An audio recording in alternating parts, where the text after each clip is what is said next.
மாமலவேல் மேனி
கல்யாண் பாலர்கள் தங்கள் பாதத்திற்கு பலலாம் ஒன்று சேர்ந்து அதே கோடி வணக்கம்யா அங்கார மூர்த்தி போல அங்காரம் தருவாரில்லை மூர்த்தி போல அங்கார மூர்த்தி போல அங்காரம் தருவாரில்லை மூர்த்தி போல தருவாரில்லை முகம் கொண்டவர் எவருக்குமே இல்லை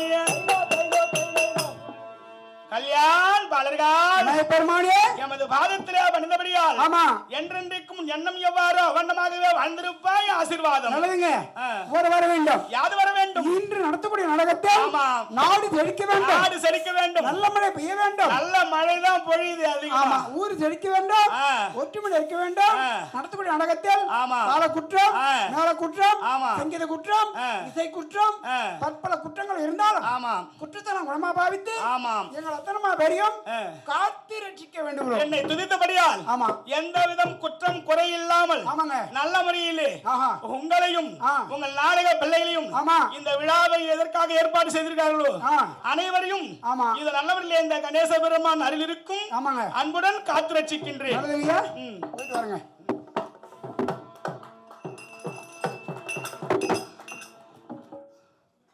அப்பா இப்போ விநாயகரை வேண்டிட்டேன் விநாயகரை ஏன் வேண நாடகக்கூடிய நாடகம் ஆமாங்க என்ன நாடகம்னு உனக்கு தெரியல அதுவும் வந்து சர்ப்ரைஸா வந்துக்கிறேன் எதுக்காக நீங்க கூப்பிட்டுறாங்க உண்மையா உனக்கு தெரியாது நான் கூப்பிடணும் இங்க வந்துட்டேன் ஆனா இங்க நடக்க போறதுலாம் இன்னும் எல்லாருக்குமே ஒரு அதிசயமா எதிர்பார்த்துக்கிறாங்க யாரை எதிர்பார்க்கறாங்க இந்த விழா நடக்குது அலங்கு என்று சொல்லக்கூடிய அருமையான ஒரு திரைப்பட விழா இது நல்ல முறையிலே இது செய்தியாளர் சந்திப்பு சிறப்பான முறையில் நடைபெறக்கூடிய நேரத்துல இதுக்காக யார் வராங்க தெரியுமா மகாபாரதத்தில் பாண்டவர் ஐவர் ராஜாக்கள் இது ஐவர் ராஜாக்கள் தர்மருக்கு நேரடியான விளக்கூடிய அது பாரு வீமசேன மகாராஜா வரார்கள் அவர் ஒன்று சொல்வார் என்ன நினைக்கிறேன்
வைப்பது என்று யாருக்கும் புரியல, யாரை எங்கே வைப்பது என்று யாருக்கும் புரியல, அண்டங்க கேட்கும் குயில்களுக்கும் வேதம் தெரியல, வேதம் தெரியல.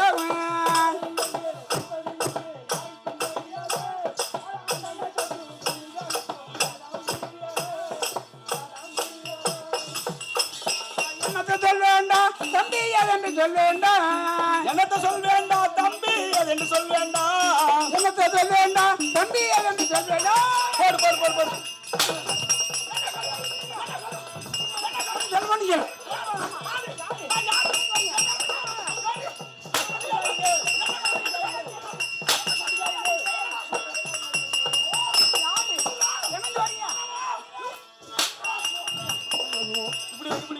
நீ யாரு தெரியலையா?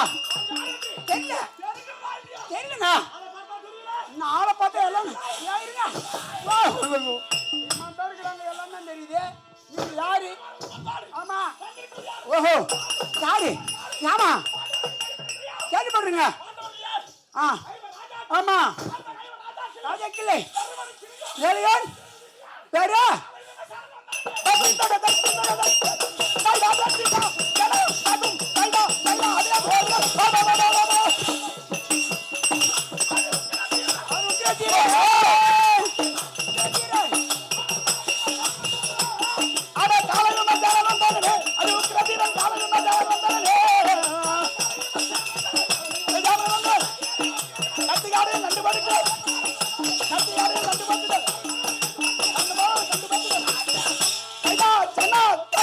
யாருங்க நீங்க? நேருளியன். மகாராஜ மரத்தேக்கு மரத்தேக்கு மகாராஜன் மரத்தேக்கு மரத்தேக்கு விமஜன மகாராஜ மரத்தேக்கு மரத்தேக்கு விமஜன மகாராஜ மரத்தேக்கு மரத்தேக்கு மைதோ மைதோ. ஓஹோ ஆமா. ஓஹோ ஆமாங்க. யாருக்கு தம்பி? ஓஹோ ஆமா. ஓஹோ ஒரு செய்தி வென்று சூடி.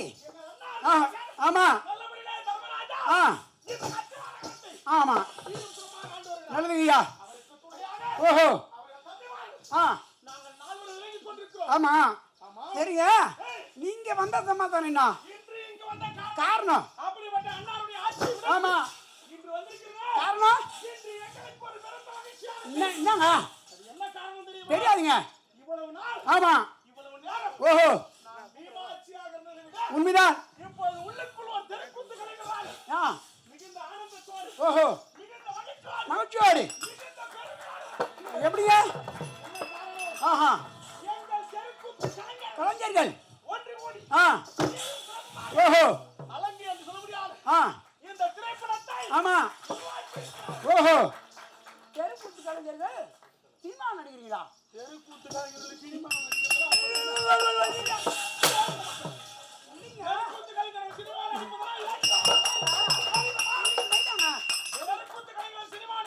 நான் கேள்விப்படலையே. ஆஹா அது உண்மைதான். ஆமாங்க சினிமா தெருக்கூத்து தெருக்கூத்து தெருக்கூத்து கூத்து. ஆமா கூத்துவாங்க. ஆமா தெருக்கூத்து. ஓஹோ ஆமா சேர்ந்து. ஓஹோ ஆமா பரவாயில்லைங்க தெரியாதுங்க ஐயா. ஓஹோ மாவட்டம் வட்டம். ஆமா சேர்ந்து. ஆஹா ஆமாங்க ஆசிரியர். ஆமா ஓஹோ ஆமா பெற்றவர்கள். ஆமா உண்மைதாங்க. ஓஹோ அது யாரு யாரு தெரியலங்க. இன்னும் பாருங்க தெரியலங்க. கேள்விப்பட்டிருக்கேன். என்னங்க யாரு தெரியாதுங்க. ஆஹா ஆமா உண்மைதான். ஓஹோ ஏற்று ஓஹோ ஆமா ஏற்று நடத்தவர் ஆமா ஓஹோ ஆ ஆமா நடித்து இந்த தெருக்கூத்திலே புகழை பெற்றவர் பரவாயில்லைங்க ஆஹா ஆமா ஆ ஆஹா நமக்கு தெரியாது சாமி யாரும் தெரியல அவரை போய் மறக்கலாமா ஏங்க சங்கமித்ராமா அவங்கள தெரியுது ஆ சபரிஸ் அவர்கள் தெரியவில்லை தெரியலங்க அது யாரு அவரு அவர் குரலை கேட்டாலே போதும் யாருங்க ஆமா ஆ ஆமா எத்தனை முறை அடித்து துவைத்திருக்கிறார் ஆமா நிறைய வாங்கிட்டாங்க மெய்தாங்க அப்படிப்பட்ட சபரிஸ் ஐயாவும் ஓஹோ சங்கமித்ரா அவர்களும் ஆமா இணைந்து ஆ தயாரித்து இயக்குனராக இருக்கிறார் ஓஹோ சக்திவேல் இயக்குனர் ஐயா அவருடைய இயக்கத்தில் ஏக்கிட்டே உருவாகியிருக்கிறார் ஆமா படம் தான் ஓஹோ அலங்கு அலங்கு ஆ இன்னொரு முக்கியமான விஷயம் அது யாரு இந்த அலங்கு திரைப்படத்தின் கதாநாயகன் யார் தெரியுமா யாருங்க யார் என்று நீயே கேட்கிறாய் எனக்கு தெரியுமா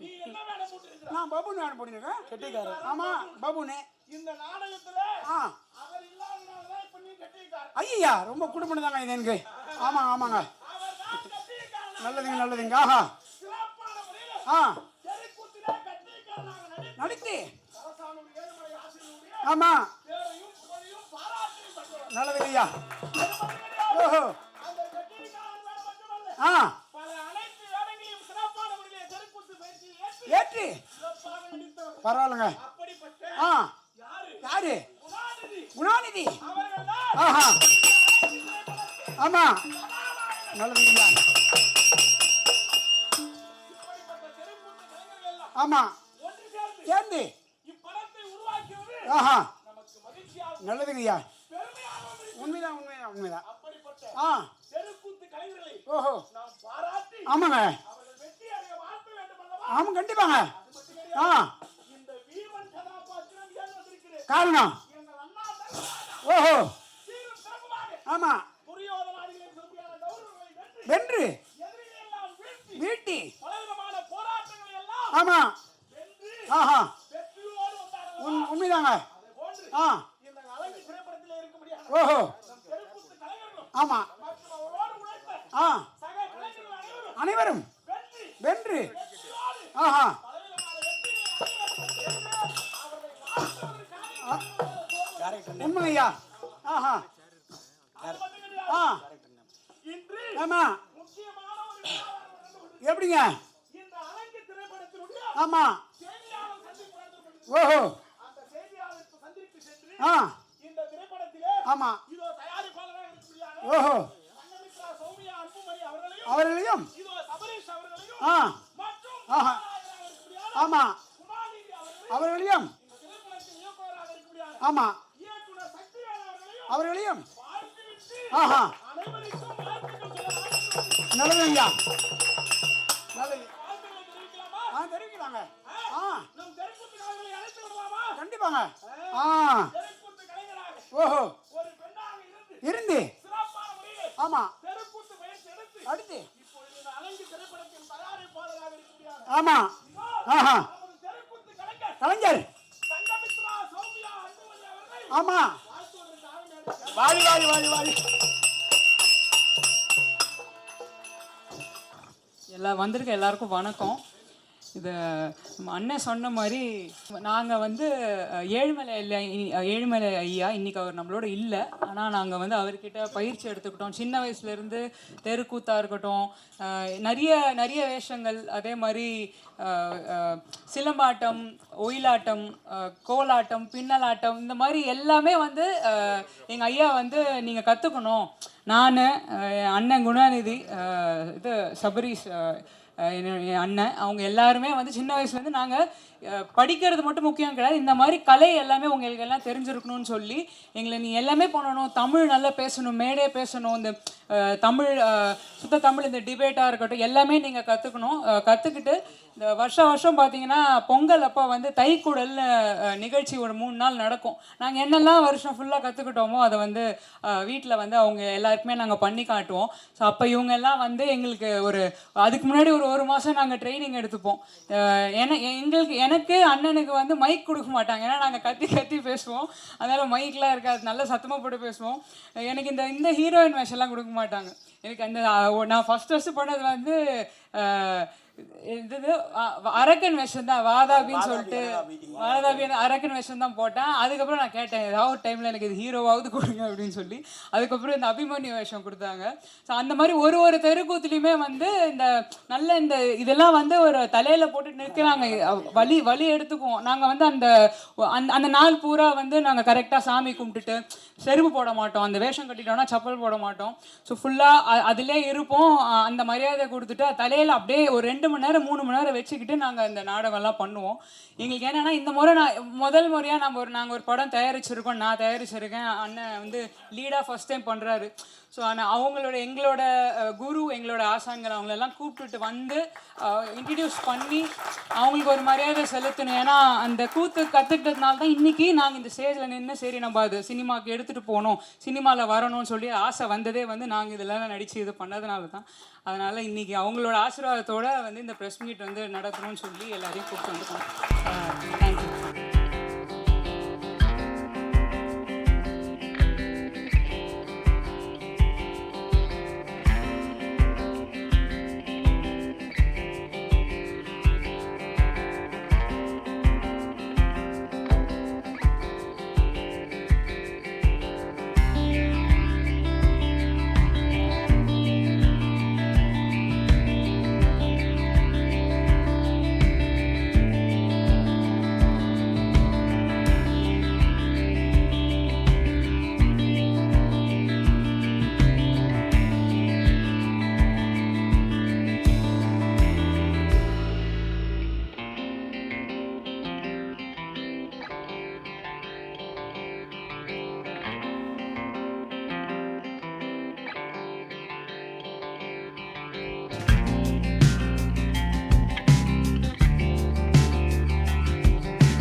வந்திருக்கும் அனைத்து சிறப்பு விருந்தினர்கள், பத்திரிகையாளர்கள் அனைவருக்கும் முதல்ல வணக்கம், நன்றி. உரிமையின் ஃபஸ்ட் படம், அதுக்கப்புறம் 9 இயர்ஸ் கழித்து தேட்டரிகளுக்கு இந்த படம் வருது. நடுவில் வந்து ஓடிடிக்கு ஒரு பிக்சர் பண்ணோம், ரொம்ப நல்லா சப்போர்ட் பண்ணிங்க, அதுக்கு முதல்ல ரொம்ப நன்றி. இதே ஸ்டேஜில் வேறு ஒர்க்கில் நான் இருந்திருக்கேன், அப்போவும் என்னை என்கரேஜ் பண்ண எல்லா ப்ரெஸ் பீப்புளுக்கும் ரொம்ப நன்றி. நிறைய பேருக்கு எனக்கு தெரியும், அதனால் தனித்தனியாக எல்லாத்துக்கும் சொல்லாமல் சேர்ந்து ஒரு நன்றி சொல்லிக்கிறேன். ஜஸ்ட்டு ஒரு நல்ல ஈவினிங், மிஷ்கின் சார் வந்திருக்காரு, அண்டு என்னோட ரொம்ப க்ளோஸ் ஃப்ரெண்ட், நாங்கள் 2 பேரும் தான் ஒன்றா ஸ்டார்ட் பண்ணோம் இண்டஸ்ட்ரி, அருண் விஸ்வா, அப்புறம் தமிழ் டைரக்டர், 3 பேருக்கும் ரொம்ப நன்றி. என்டையர் டீம் வந்தவங்க எல்லாத்துக்குமே, ஃப்ரெண்ட்ஸ் அண்ட் ஃபேமிலி எல்லாருக்குமே ரொம்ப நன்றி. நான் ரொம்ப நேரம் எடுத்துக்க விரும்பலை, இதுக்கப்புறம் எல்லாருமே பேசுவாங்க, கண்டென்ட் பற்றி கொஞ்சமாக எல்லாமே அடுத்தடுத்த இதில் பேசலாம் அப்படின்ற மாதிரி ஒரு ஐடியா இருக்குது. ஸோ தேங்க்யூ, எல்லாருக்கும் நன்றி. கிட்டத்தட்ட நகரங்களில் இருக்க எல்லா மனிதர்களும் ஒரு நாள் கிராமங்கள்லேருந்து வந்தவங்க தான். இன்றைக்கி இந்த கூத்தை பார்க்கும்போது, first of all I want everybody to stand up and give big standing ovation for those people. அவங்க வந்து இந்த கூத்து பண்ணதுக்காக எல்லாரும் எந்திரிச்சு நின்று அவங்களுக்கு ஒரு ஸ்டாண்டிங் ஓவேஷன் கொடுக்கணும். ஏன்னா இந்த ஸ்டாண்டிங் ஓவேஷன் எழுதிச்சுங்க ப்ளீஸ், எனக்கு நன்றி. ஏன்னா பீத்தாவன் வந்து அவருடைய 5th சிம்பனியை வந்து அவர் அரங்கேற்றம் செய்யும் போது 11 நிமிஷம் ஸ்டாண்டிங் ஓவேஷன் பண்ணாங்களாம். அதுக்காக உங்களுக்கு ஒரு நிமிஷமாவது ஒரு ஸ்டாண்டிங் ஓவேஷன் கொடுப்போம் நம்ம எல்லாரும்.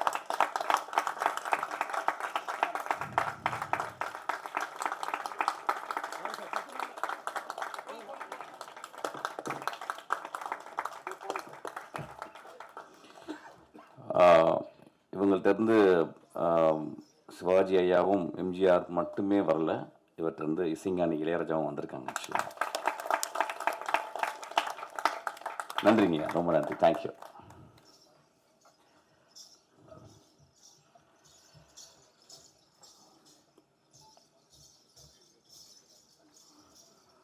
அந்த கிராமத்திலேருந்து சென்னைக்கு வந்தவங்க அல்லது ஒரு மஃபசலம் கிராமம் தான், அதுலேருந்து எல்லாருமே அப்படி தான் மைக்ரேட் ஆகிருக்கும். அப்படி வரும்போது இன்றைக்கி அந்த சத்தத்தை பார்த்த உடனே எனக்கு என்னமோ ஒரு பாதி செத்துப்போன மூளையும் பாதி செத்துப்போன இருதயம் எழுந்தது போல் நான் உணர்ந்தேன். ஆக்சுவலாக அந்தளவு ஆதிக்குள்ளே போயிட்டு என்னை வந்து எழுப்பிச்சு. ஆக்சுவலாக ரொம்ப நல்ல மாலை இது. ஏன்னா வந்து நேற்று வந்து திடீர்னு குழந்தை வந்து என்கிட்ட வந்து நீங்கள் வரணும் அப்படின்னு கேட்டால் நான் வரண்டாமா, ஏன்னா என்னுடைய அசிஸ்டண்டடா நீ என்கிட்ட போகாமல் தெரியல. ஓகே, நான் அந்த அஞ்சாவதில் ஒர்க் பண்ணேன். அப்போ ரொம்ப சென்சிபிளான சக்தி. அதுக்கப்புறம் சினிமா பயணத்துலேருந்து வெளியே போயிட்டு வந்து அப்புறம் சினிமாவிலே இருப்பான், பட் நிறையா வேலைகள்லாம் செய்வான். ஆக்சுவலாக அவன் வந்து ரொம்ப நாளைக்கு முந்தைய ஒரு கதை சொன்னான். இந்த கதை எனக்கு வேக தான் ஞாபகம். ஆனால் வந்து சார் இந்த கதை ஒரு நாயை பற்றி, நாய்களை பற்றி, அதுக்கு பின்னால் அதுக்கு முன்னால் இருக்க மனிதர்களை பற்றி அப்படின்னா கதை சத்துங்க ப்ளீஸ். அந்த போஸ்டரை பார்க்கும்போது அங்கே ஒரு 5-6 மனிதர்களும் இங்கே ஒரு 7-8 நிஜ மனிதர்களும் இருந்ததை பார்த்தேன். ஆக்சுவலாக அந்த நிஜ மனிதர்களுக்காக ஒரு கிளாப் பண்ணுவோம். ஏன்னா அந்த ஒரு மேடையில் போய் என்ன பேசுறது அப்படின்றது வந்து பெரிய குழப்பம். ஆக்சுவலாக அது எப்படி ஆரம்பிக்கணும்னு எனக்கு தெரியல. அப்போ பார்க்கும்போது நான் உத்து பார்க்கும்போது இந்த கண்கள்லையும் அந்த கண்கள்லையும் ஒரு டிஃப்ரென்ஸ் பார்த்தேன். அந்த கண்களில் ஒருத்தன் வந்து ஒரு ப்ரொடியூசர் பெரிய ஹீரோ ஆகணும் அப்படின்ற மாதிரி ஒரு கனவு இருக்குது. அங்கே ஒரு வில்லன் ஒருத்தர் இருக்காரு, மலையாளத்துல இருந்து வில்லனாகவே வந்த மாதிரி இருக்காரு. இந்த பாண்டியராஜன் படத்தில் நான் தான் வில்லனாக நடிக்க வேண்டியது. ஆக்சுவலாக அவர் நடிக்கிறாரு.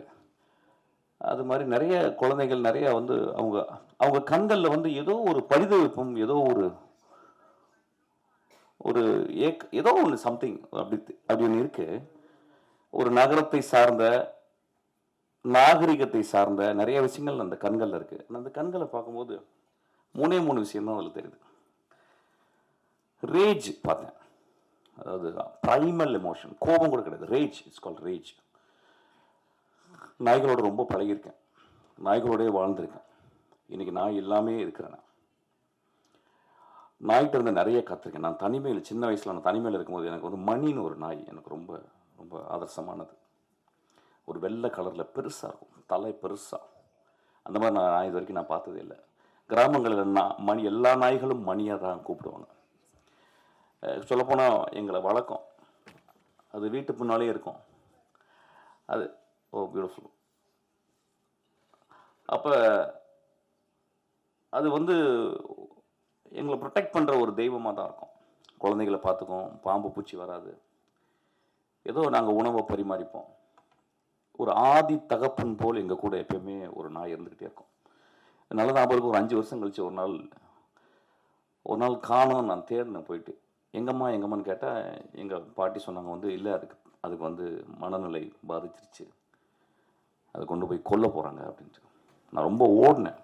எங்கள் ஊரில் ஒருத்தர் அதை கொல்றதுக்கே ஒருத்தர் இருந்தார். அது கொல்லலை, அது கிட்டத்தட்ட ஒரு கருணை கொலை தான். ஒரு சாக்கில் அதை வந்து பிடிச்சி உள்ளே போட்டு ஒரு கொடப்பாறையினால் அடித்து அதை கொன்னார். என்னால் மறக்கவே முடியல. நான் அதில் வந்து பெட்டுங்களை நான் பக்கத்தில் போனதே கிடையாது. நான் என் அசிஸ்டன்ஸ்லாம் கேட்பேன். என் அசிஸ்டன்ஸில் 2 பேர் ரொம்ப பெட்டோட, வெங்கட்னு ஒரு அசிஸ்டன்ட் இருக்கான், ரொம்ப அறிவானவன்.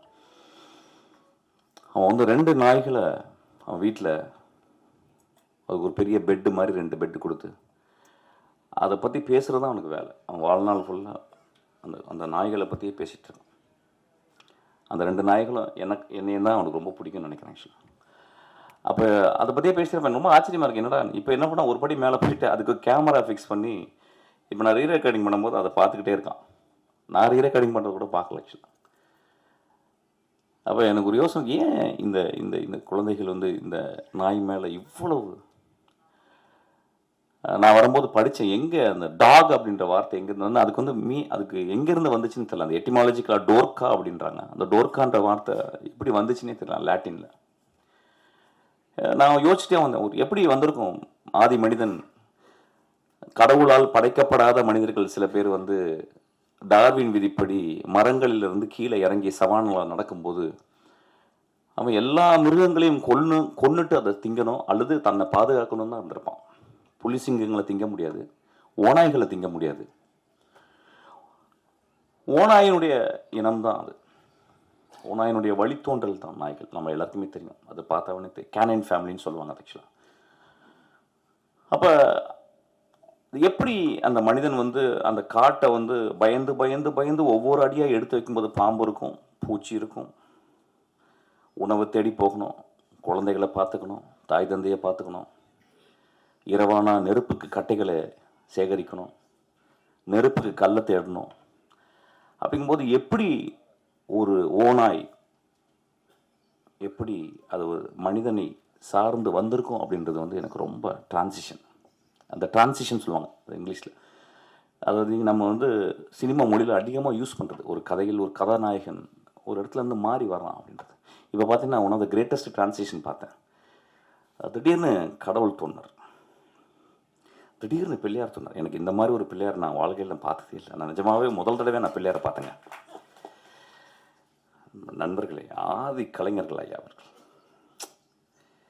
நம்ம பார்க்கும்போது ரொம்ப நம்ம எதுவும் சும்மா சிரிச்சுட்டு பார்த்த மாதிரி இருப்போம். பிள்ளையார் இது வரைக்கும் பார்த்துருக்கோமான்னு தெரியல. பிள்ளையாருக்கு எப்படி ஒரு வடிவம் வந்ததுன்னு தெரியல. யாரோ எழுதுனாங்க, எப்படியோ எழுதப்பட்டிருக்கும். அது புனைவா அல்லது புனைவு இல்லையா அப்படின்றது தெரியாது. ஆனால் நெஜ பிள்ளையார் இன்னைக்கு நம்ம பார்த்தலாம். ஒரு துண்டை சுருட்டி, அதுதாங்க, அதுதான் பொயட்ரி, அதுதான் greatest art. I was astounded. அப்போ அந்த ஒரு ஓநாய் ஏதோ ஒரு வகையில், நிச்சயமாக ஓநாய் எப்பயுமே நான் பார்த்துருக்கேன். ஓநாய் வந்து நான் வெளிநாடுகளில் போகும்போது பார்த்துருக்கேன். அதுக்கப்புறம் நான் கிட்டத்தட்ட ஒரு 15-16 வருஷம், ஆமாம் ஒரு 18 வருஷம் மசனங்குடியில் போயிட்டே இருக்கும்போது நான் ரொம்ப பார்க்க ஆசைப்பட்டது. நான் வந்து விலங்குகளை போய் நான் காட்டுக்குள்ளே பார்க்குறதில்ல. எனக்கு என்னமோ எல்லாருமே இந்த சஃபாரின்னு சொல்லுவாங்க, but I don't believe that. ஏன்னா அது இருந்த இடத்துல நம்ம போயிட்டு அதை போய் ஒளிஞ்சு நின்று பார்க்குறது, ஜீப்பில் நின்று பார்க்குறது, லைட் அடித்து பார்க்குறதுன்றது எனக்கு நம்பிக்கை இல்லை. அதை எப்பயாவது வரும்போது என் நண்பர் வீட்டில் தங்கியிருக்கும் போது அந்த காட்டில் அப்படி வந்துட்டு போகும்போது நான் பார்ப்பேன். அப்போ இந்த 16-17 வருடங்களில் நான் பார்க்காத ஒரு யானைகள் பார்த்துருக்கேன், புலிகள் பார்த்துருக்கேன், எல்லாமே பார்த்துருக்கேன். நான் பார்க்காத ஒரே ஒரு வந்து சென்னாய் தான். அந்த சென்னாய் நான் ரொம்ப எக்ஸாட்டிக்கான ஒரு அனிமல். அது மனிதர்கள் கண்டு அது தோணாது. அப்போ ஒரு நாள் நான் ஒரு இடத்துலேருந்து ஒரு இடத்துக்கு நான் ஒரு மத்தியானம் போகும்போது 2 நாய்கள், சென்னாய்கள். இப்போ நாயின்னு சொல்லும் போது இந்த சமூகம் வந்து அதை ஒரு கீழே தான் பார்க்குறாங்க. நான் அந்த தோணையில் பேசலை. அந்த 2 உருவங்கள் நம்ம கொடுத்த பேர் இது. பைரவர்கள் வேணால் சொல்லலாம், ஆதி பைரவர்கள் வேணால் சொல்லலாம். அவங்க 2 பேர் நடந்து போனதை பார்த்தேன். நான் பிரேக் போட்டுட்டேன், அது அப்படியே நடந்து போகுது. அந்த 2ம் அந்த காட்டுக்குள்ளே ஒரு பகுதியிலேருந்து இன்னொரு பகுதிக்கு போகும்போது நான் பார்த்தேன். அந்த மனிதன் போட்ட அந்த பாதையிலே அந்த அந்த அஸ்பால்ட், அந்த ரோட்டில் வந்து 2 பேர் நடந்து போகிறாங்க. அதேமா அது வந்து காதலனும் காதலியாகவும் கணவனும் மனைவியாக தான் இருக்கும். என்னை பார்த்து அப்படி ஒரு அந்த வண்டியை பார்த்துட்டு, ஒரு அசிங்கமான அந்த ஜீப்பை பார்த்துட்டு அப்படியே திரும்பி போகிறாங்க. அந்த ஒரு செகண்ட் தான் நான் பார்த்தேன். அப்படி அந்த காட்டுக்குள்ளே ஒரு நாய்களை பார்த்து, செந்நாய்களை பார்த்து பயப்படுற மிருகங்கள் என்னென்னா, எல்லா மிருகங்களும் பயப்படுமா. யானை முதற்கண்டு பயப்படுமா. ஏன்னா ஒரு செந்நாய் எப்படி வேட்டையாடும் அப்படின்னா, ஒரு புலியை துரத்திட்டு வந்து 4 பக்கம், எப்பயுமே சென்னாய் ஒரு 10-15 பேர் தான் வருவாங்க. அதாவது நீங்கள் ஆர்ட் ஆஃப் வாரை படிக்கணும்னா சென்னாய் படிக்கணும். அது எப்படி ஸ்ட்ராட்டஜின்னு. ஒரு 10-12 நாய் வந்து அது சுற்றின உடனே விரட்டி ஓடுமா. ஒரு கிட்டத்தட்ட ஒரு 10 கிலோமீட்டர் விரட்டுமா, பின்னாடி போயிட்டே இருக்குமா. கடைசியில் அந்த புலியோ சிறுத்தை ரொம்ப டயர்டாகி ஒரு மரத்தில் ஏறிடுமா. அந்த மரத்தில் ஏறினோன்னா இது நடக்குமா, அது வந்து ஒரு ஒரு 5 மணி நடந்துச்சுன்னா அந்த அந்த நாய்கள் அந்த அந்த மரத்துக்கு கீழே அப்படியே 10 நாள் அப்படியே உட்காந்துருமா, ஒரு ஒரு ஒரு அந்த இரவு ஃபுல்லாக உட்காந்துருமா அந்த 10 நாய்களும். காலையில் ஒரு 6 மணிக்கு இன்னொரு 10 நாய்கள் வந்து இவங்களை ரிலீவ் பண்ணுவாங்களாம். இவங்க எந்திரிச்சு போவாங்களாம், அந்த 10 நாய் உட்காருமா. அன்னைக்கு இரவு ஃபுல்லாக உட்காந்துமா. மறுநாள் இரவில் அது அந்த சிறுத்தை மயங்கி கீழே வந்துடுமா. அதை உணவாக எடுத்துக்கொண்டு தன்னுடைய குழந்தைகளுக்கும் தான் தின்று மீதியை தன் தொண்டைக்குள் வைத்துக்கொண்டு தூரத்தில் இருக்கும் அந்த 10 கிலோமீட்டர் தூரத்தில் இருக்கிற அந்த மரப்பொந்துகளில் அல்லது மலை பொந்துகளில் ஒளிந்திருக்கும் அந்த மனைவி மக்களுக்கு, தாய் தந்தையருக்கு கொண்டு போய் கக்கி அதை வந்து கொடுக்கும். ஏதோ ஒரு வகையில் நம்ம வந்து பிராணிகளை ஒத்து பார்க்கறத வந்து தவறிட்டோம், அல்லது மனிதர்களை ஒத்து பார்க்கறத தவறிட்டோம். இந்த கண்களை ஒத்து பார்த்தீங்கன்னா அந்த கண்களில் வந்து அது தி மோஸ்ட் அனிமலிஸ்டிக்கான ரொம்ப தேவையான ஒரு வனத்தை பாதுகாக்கிற அந்த 3 பார்வைகள் இருக்கும். ஒன்று ரேஜ், அதுக்கப்புறம் புரியாத தன்மை, என்ன நடக்குது நம்மளை பற்றி, என்ன இங்கே அலங்குன்னு ஒரு படம் பண்ணுறாங்களா, நம்ம என்ன பண்ணுறோம். ஏன்னா எல்லாருமே நடிக்கலாம், ஏன்னா எல்லாருக்குமே வந்து சிவாஜி ஆகணும், கமல்ஹாசன் ஆகணும், அப்படி ஆகணும் ஆசை அப்படின்னா. ஆனால் அதை நடிக்க வைக்கும்போது அது என்ன பண்ணும் ஆக்சுவலாக வந்து அதுக்கு டேக்கெல்லாம் சொல்ல முடியாது. ஓகே டேக் இது நல்லா கொஞ்சம் வேறு மாதிரி பண்ணுங்கள் அப்படின்னு சொல்ல முடியாது. ஸோ நம்ம என்ன பண்ணணும், கேமரா கொண்டு போய் வச்சு வி ஹேவ் டு வெயிட். நான் ஒரு தடவை 2-3 தடவை நாய்களோட நான் ஒர்க் பண்ணியிருக்கேன். நீங்கள் டேக்கெல்லாம் சொல்ல முடியாது. அங்கே போய்ட்டு நீங்கள் மூட் அவுட்லாம் ஆக முடியாது, அது மூத்திரம் அடிச்சிடும். So you have to wait patiently, you have to. அப்புறம் அதுக்கு ஸ்கிரிப்ட் வேறு மாதிரி எழுதணும். இப்போ இங்கேருந்து அதை வரணும் அப்படின்னா டாக்டர் என்னட்டு சொல்லி சார் இது வரணும் அப்படின்னா அவர் டாக்டர் என்ன இங்கே நிற்பார், அது வரும் ஏதோ சொன்னோன்னே. சில டைம் கோமாய் போடாமல் அப்படி கூட போயிடும் ஆக்சுவலாக. Then we have to wait. அப்புறம் then we have to wait. நான் ஒரு நாள்லாம் வெயிட் பண்ணியிருக்கேன். ஸோ ஒரு நடிகர்கள் முன்னால் நடிக்கவே தெரியாது அந்த ரேஜ், புரியாத தன்மை, அதுக்கப்புறம் 3வது பார்வையாக அங்கே ஒத்து பார்த்தீங்கன்னா ஒரு பெரும் கருணையை உள்ள பார்க்கலாம். நம்ம எல்லாம் சொல்கிறோம் கருணை வந்து மனிதருக்கு சொந்தமானது, கருணை விலங்குகளுக்கு சொந்தமானது. ஒரு 4 நாளைக்கு முந்தி என்னுடைய அசிஸ்டண்ட்டு நிவேதிதா ஒரு 10 வருஷத்துக்கு முந்தி, ஒரு 8 வருஷத்துக்கு முந்தி ஒரு கார் ஆக்சிடெண்ட்டில் முதுகில் அடிபட்டு 2 காலம் அவளால் வேகமாக நடக்க முடியாது. அவள் என் கூட தான் அசிஸ்டண்ட்டாக இருக்காள். அவள் வந்து சொன்னான் என்கிட்ட, சார் நான் நேற்று வந்து நைட்டு எங்கள் வீட்டுக்கு கீழே வெளியே வந்து ஒரு தெருநாய் இருக்குது சார். நான் எப்போ பார்த்தேன்னா அது போய் சாப்பாடு கொடுப்பேன். நான் வந்தோன்னே வாழாட்டம், என்னை பார்த்தோன்னா ரொம்ப பிடிக்கும், பக்கத்தில் ஒரு நான் தடவி கொடுப்பேன். என்னை படிக்கட்டில் வந்து விடுங்க சாருங்க, மேலே 3வது படிக்கட்டு. அவள் ஒரு குச்சி வச்சுருப்பான் கையில், அதை வச்சு நடந்து போவேன் 3வது மாடி. லிஃப்ட் யூஸ் பண்ண மாட்டேன், ஏன்னா மாடி ஏறி போகணுன்னு டாக்டர் சொல்லியிருக்காங்க, அப்போ கால் கொஞ்சம் பலமாகணும். அப்போ நான் நேற்று போனேன் சார், என் பின்னாடியே உரசிக்கிட்டே வந்துச்சு. 2வது மாடி வரும்போது என் இப்படி பக்கத்தில் குறுக்க வந்துச்சு, எனக்கு பேலன்ஸ் ஆகி நான் வந்து கீழே விழுந்துட்டேன் சார். ஒரு 3-4 படி உருண்டு விழுந்துட்டேன். அப்போ விழுந்த உடனே என் கொஞ்ச நேரம் அப்படியே பார்த்துச்சேன் அந்த டாகை. அதுக்கப்புறம் என் பக்கத்தில் வந்துச்சு, அப்படியே அது கண்ணில் பதட்டத்தை பார்த்தேன். அது அப்படியே ஒடுங்கி, உடம்பெல்லாம் ஒடுங்கி இந்த என் மேலே வந்து பக்கத்தில் வந்து நின்றுச்சு. எனக்கு பயங்கர கோவம். நான் அடிக்கலான்னு குச்சியை ஓங்கிட்டேன். அதுக்கப்புறம் அதை பார்த்துட்டு எனக்கு ரொம்ப கஷ்டமாயிடுச்சு. எனக்கு விழுந்து பழக்கம் சார், அதனால் எனக்கு பழக்கம். நான் எந்திரிச்சு அப்படியே கோவமாக போயிட்டேன். மறுநாள் காலையில் நான் ஆஃபீஸ்க்கு வந்து கதவை திறந்தேன் சார், வெளியே நின்றுச்சு, என்னைய பார்த்துச்சு. நான் அதை பார்த்து சிரித்தேன். அது அப்படியே ஓரமாக ஒதுங்குச்சு. நான் அப்படியே நடந்து 3வது மாடியிலேருந்து அந்த 8 படிக்கட்டு கீழே இறங்கி வந்தேன். அது மேலே நின்று பார்த்துச்சு. அடுத்த 8 படி கீழே வந்தேன் சார், அது அந்த 8வது படியில் கீழே வந்து நின்று என்னை பார்த்துச்சு. அடுத்த 8வது படி வரும்போது அதுக்கப்புறம் 8 படியில் வந்து பார்த்துச்சு சார். அதுக்கப்புறம் நான் வீட்டுக்கு கீழே ரோட்டுக்கு வந்த மாதிரி என்னை தூரத்தில் நின்று பார்த்துச்சு சார். அந்த கண்களில் பெரிய சாரியும் பெரிய தாய்மையும் பெரும் கருணை வந்துச்சு சார் சொன்னான். நண்பர்களே, நான் சொன்னேன், நான் படித்த எல்லா புத்தகங்களோட கருணை இதுதாம்மா நான் படிச்சிருக்கேன் அப்படின்னு சொன்னேன். நான் படித்த எல்லா டால்ஸ்டாய் கதைகளையும் கூட இந்த இந்த இந்த இந்த ஈவெண்ட் தான் எனக்கு பெருசாக பட்டுச்சு அப்படின்னா. இதை நான் பகிர்ந்துக்கிறதுக்கு தான் இன்றைக்கி நான் வந்தேன். ஆக்சுவலாக நான் வந்திருக்கவே மாட்டேன் ஆக்சுவலாக. ஏன்னா